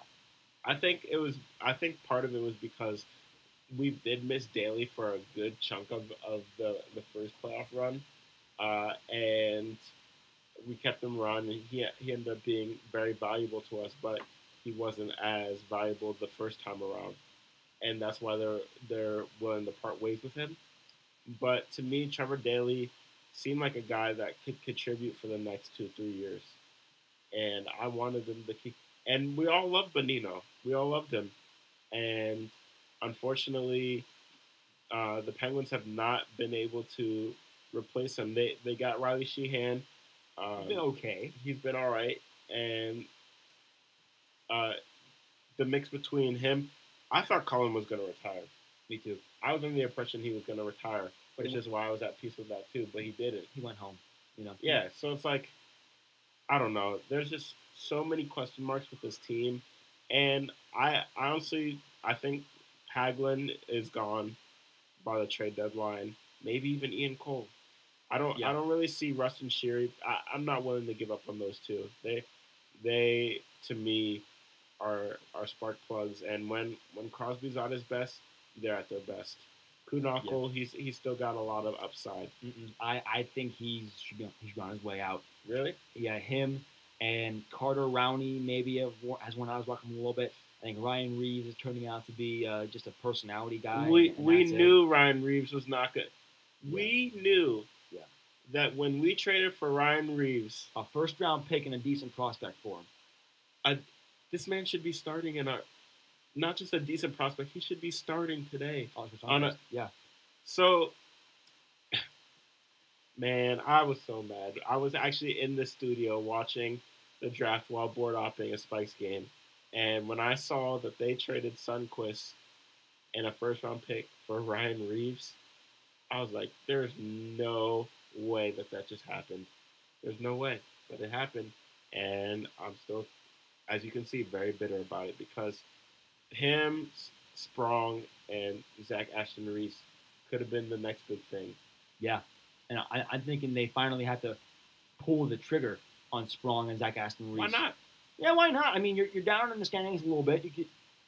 That's how they won their first. That's how this crop of players won their first cup. Is that injection of youth from Wilkes-Barre, the Rust and Sheary and Kuhnackel, those three, plus Dumoulin and everybody that came out from Wilkes-Barre and Gunsel last year was a spark. Who's to say that Daniel Sprong and Zach Aston Reese and maybe Jordy Bell Reeve or other guys who are killing in AAA? I mean, AAA. I'm selling the Pirates in the AHL. Like, why not? Zach, there's a theme there, right? I mean, right now, Daniel Sprong and Zach Aston Reese, their games are not perfect right now, but Sprong has NHL experience. He knows what he's getting into. He has a beautiful shot. If anybody can attest to witnessing his shot and how good it is, it's me. I watched him at development camp, and that dude fires rubber meteors at the net. He's that good, and he just has to work on his back-checking game. But you can't work on the back-checking game in the AHL if trying to do it at the NHL level. You got to do it, get thrown into the fire. Why not? You got to win some games, throw them in there, see what happens. Put them on Sid's line for a week and see what happens. What do you think? I think the issue for look, I want to get this established first. We're spoiled as Penguin fans because they still have a winning record, and we're interpreting it as they need to make sweeping changes, and so are the Penguins. 2 back-to-back Stanley Cups with the hope of a three-peat, and you lose a couple pieces and trade and sign others, and they're not panning out so well. And mix in with injuries to Murray, Malkin, and other players, Schultz, you have a 16-14-3 Penguins team. And you look at the standings, and they're only 6 points out of first place in the Metropolitan. They can easily bounce back after the All-Star break. There's a lot of ice hockey to play. But I do agree. I agree that Rutherford needs to make some changes, go get some guys, especially defensively. Jerry stepped in nicely at goalie. You have Murray coming back, who lost in a 2-1 shootout, not an actual shootout, but a very tight game the other night against the Knights. And kudos to them. I really like what they're doing. Good team, and I like that Fleury's succeeding. But hopefully Murray can stay healthy. They can get guys. They really need to beef up that defensive end because I was looking at the team statistics so I could know just where it's hurting the most. And 3.18 goals allowed per game. That's unacceptable. That's 23rd in the NHL. But they're tied for second shots on goal with 35, and they're about average with 2.8 in goals actually made. So offensively, they definitely need a boost, but I think that's from the fact that players are cycling in and out with injuries and losing Malkin for some time. Getting him back not at full speed, that's going to definitely limit you. And then I want to say that Murray being out and trying to cycle in the rookie and just having terrible backup goalies before that, it's not a sign of disaster. It's a sign of the Penguins are still good enough to be able to create a competitive team on the fly, even with injuries to your goalies, your best offensive players, and your defensive line, and still be able to crank out 16 wins, 3 overtime losses, and be within 6 points of first place in the Metropolitan. Rutherford knows what he's doing. I agree with you guys. I trust them, and I think they'll make the perfect defensive move, especially on the defensive line. I think they'll find the right guys to beef up that defense because I'm not worried about the offense. I'm worried about the defense. These games that they've lost they've allowed double-digit goals. I know that was another goalie, who shall not be named, but... No, we can name him. Okay, but... Yeah. Exactly. So Niemi was not a good goalie. And I'm not saying if we had somebody else in there, say we had Murray in there, the 10 goals is 10 goals. The defense is still part of the problem. Niemi lets up some of them. But even when Murray came in, he still allowed 4 or 5 goals in that same night. So it was half Niemi, half Murray, but ultimately the defensive lines.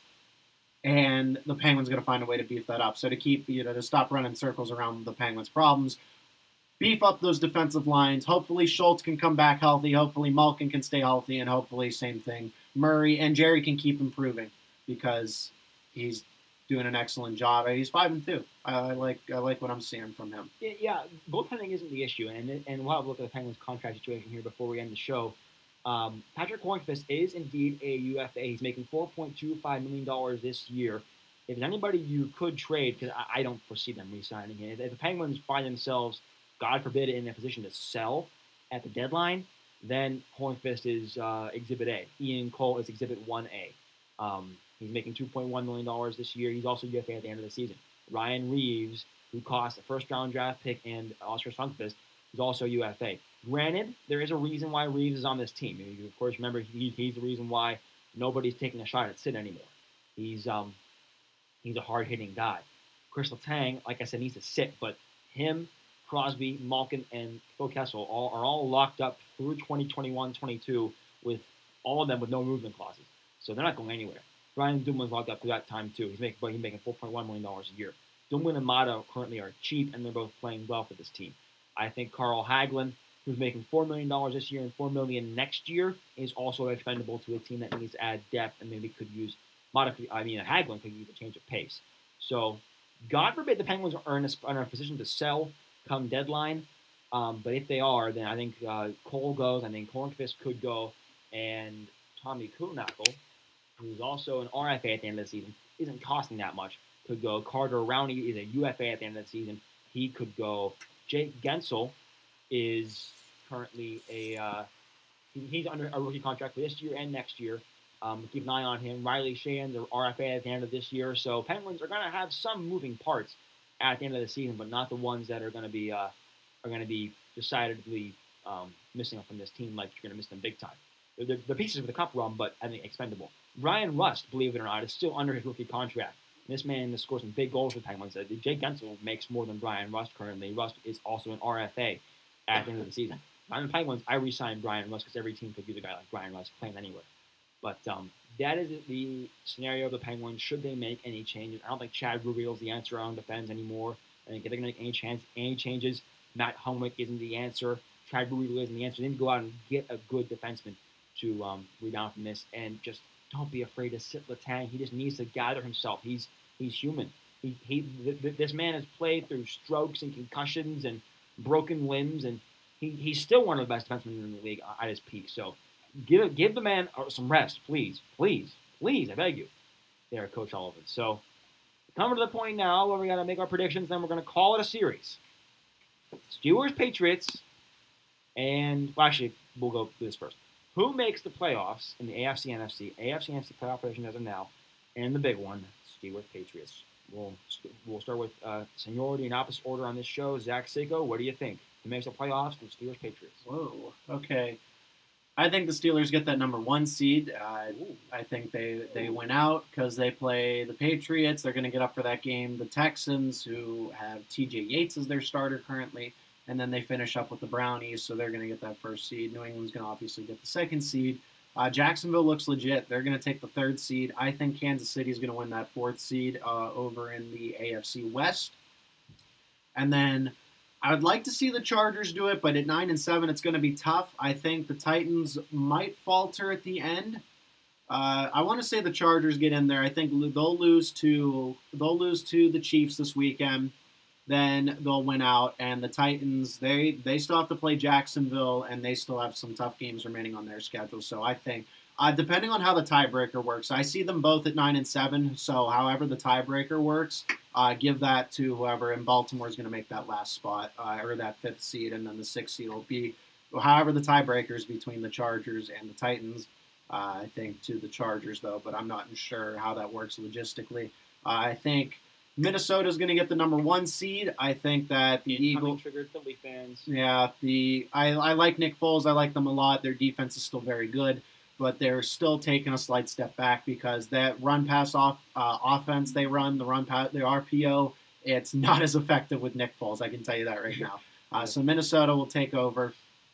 Philadelphia will get the 2 seed, maybe even fall to the 3 seed, depending on how New Orleans still has a tough schedule.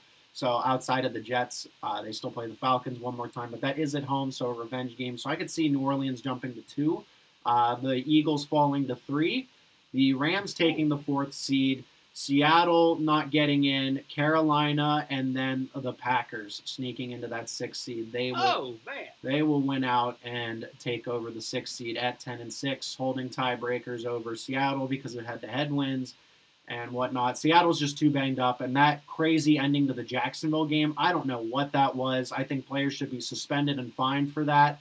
Of course they won't because it's the NFL. It's at least not like anything like 3 or 4, like one game and then maybe like 15K. Like, you can't threaten to fight a fan. I know he threw trash at you, but you're making millions, dude. Come on. This guy pays to see you. Come on. That's not Jefferson. Come on, I'll call you out on the show. Come on. And Carolina, that's it. And the Falcons, they're doing better than I thought they would. I didn't think they'd be contenders, but they still have a tough schedule ahead. I think they play the Panthers one more time. I think they play the Saints one more time. Yikes, that doesn't really bode well for them. And Seattle's just too banged up. Cam Chancellor, Richard Sherman, outside of Dwayne Brown, that's really at their offensive line. Their running back situation. Russell Wilson is the MVP, even if they don't make the playoffs. He's a very good quarterback, and he's really carried this team. So that's my prediction. Steelers win this weekend, 27-24. Ooh, yeah. And those are my final 6 teams in the NFL. So Zach's confident in our Pittsburgh Steelers. Will, how about you? So I'm going to say that I like the Steelers in the 1 seed. I'm just hoping for that, so I'm going to speak it into existence. I think that the top 3 stay pretty much the same. However, I am not confident in this Kansas City Chiefs team whatsoever. And I do think that fundamentally the Chargers are a better team. As much as I dislike their move to Los Angeles, I think the Chargers are a better team, and that division could be at risk for not having 2 teams in the playoffs. And that certainly frees up a lot of room if that comes true. So 1, 2, 3, 4, Steelers, Patriots, Jaguars, Chargers. I think the Titans can hold on in that division just for a little bit because they don't have any, there's no one on their tail as far as that division. And Jacksonville seems to be a legitimate contender, which leaves that 6th spot. I have no confidence whatsoever in the Buffalo Bills. Nope. And they have a lot of problems at the quarterback position, as we've highlighted. So as much as it pains me, I think the Ravens squeak in on that 6th spot. As far as the NFC, pretty much the same, except for I think the Eagles can hold on to that 1 seed. I'm actually hoping for that, just because I don't want any excuses for when they make it to the playoffs and ultimately fail. Yeah, I don't want any excuses. Yeah. So the Vikings are very good. I think the Rams hold on to that lead in the West, and now again with this 4th seed, Carolina is right there at them, and I think that on a neutral field, Carolina is the better team. So I'm going to pick Carolina, and then that leaves 2 wild card spots, and I think that goes to 5 New Orleans and 6 the Atlanta Falcons. I just don't, unless Aaron Rodgers pulls off a miracle this Sunday, because I still think even with Aaron Rodgers in, the Packers are not a very good team. No, I agree. The Packers defense is not that good. And so unless Aaron Rodgers pulls off some kind of miracle, it's the last 2 spots are going to be controlled by the NFC South division.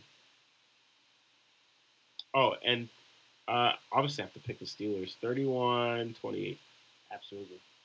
NFC will be Philadelphia, Minnesota, New Orleans, LA Rams, Seattle Seahawks, and Carolina Panthers, 1-6. The AFC, 6-1, will be Tennessee, Mariota recovers and plays better again, Baltimore, LA Chargers, Jacksonville, New England, and Pittsburgh. Steelers win this weekend, 34-20. Ooh. Put it in the books. Here we go, Steelers. Here we go. That's right. Well, guys, I just want to say that it's been a pleasure working with both of you throughout these last however many months we've been doing this. Is like it's really just gone by so fast. It's been a blur, but I'm always gonna remember uh, the hot takes and what we've done in the studio. It was a great time. You guys helped me come out of my shell a lot as far as a broadcaster. So I want to thank both of you, and I want to thank Penn State Com Radio and Penn State University. Even though I give them a lot of crap, I'm glad I was able to come home and finish out my collegiate career here. Zach, final word. Yeah, I still have another semester, so I'm sure me and Matt Harvey will have a lot to say next semester on the air. Working around other things. Will, I'll see you at WPSU next semester. Hey. So that's good. And then, I wish you two both the best because you guys are finishing up. This is bittersweet to you guys. I still have, when May rolls around, it'll be different. I'll experience what you guys are experiencing now. But I just want to say God bless to both of you. Wish you both the best. Will, I'll see you more often than John, obviously. John's making a big move to Virginia, but I know it'll work. I'll be back. Yeah, I know you'll visit, but I'll be working with Will. Yeah. Hats off to both of you. Thank you, and monumental thanks again for having me on the show. For just as a shadow, giving me an open mic for you didn't know me. That was the first time you guys met me. You said you like Pittsburgh. All right, go ahead, talk. And then look what's happened since. So it worked out pretty well. Yeah, I would agree. So yeah, thanks again. God bless both of you in the early start to your guys' careers.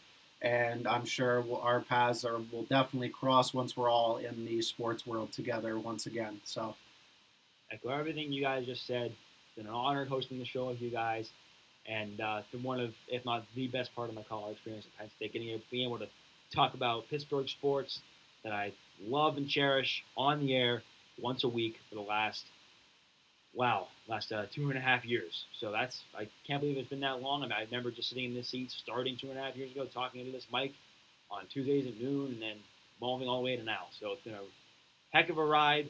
And it's proud to say, prior to graduation, my last final act, the Penn State student, will be hosting this show for one final time. So thank you again, guys, very much for everything. It's been a real honor once again. And again, like I said, we'll pass will cross one day. So alongside Zach Sako and Will Price, I'm John Petrolius. Here we go, Steelers this weekend against New England. Big game, gotta win it. This has been, for the final time in the last 2.5 years, Pittsburgh Sound on Com Radio. I got the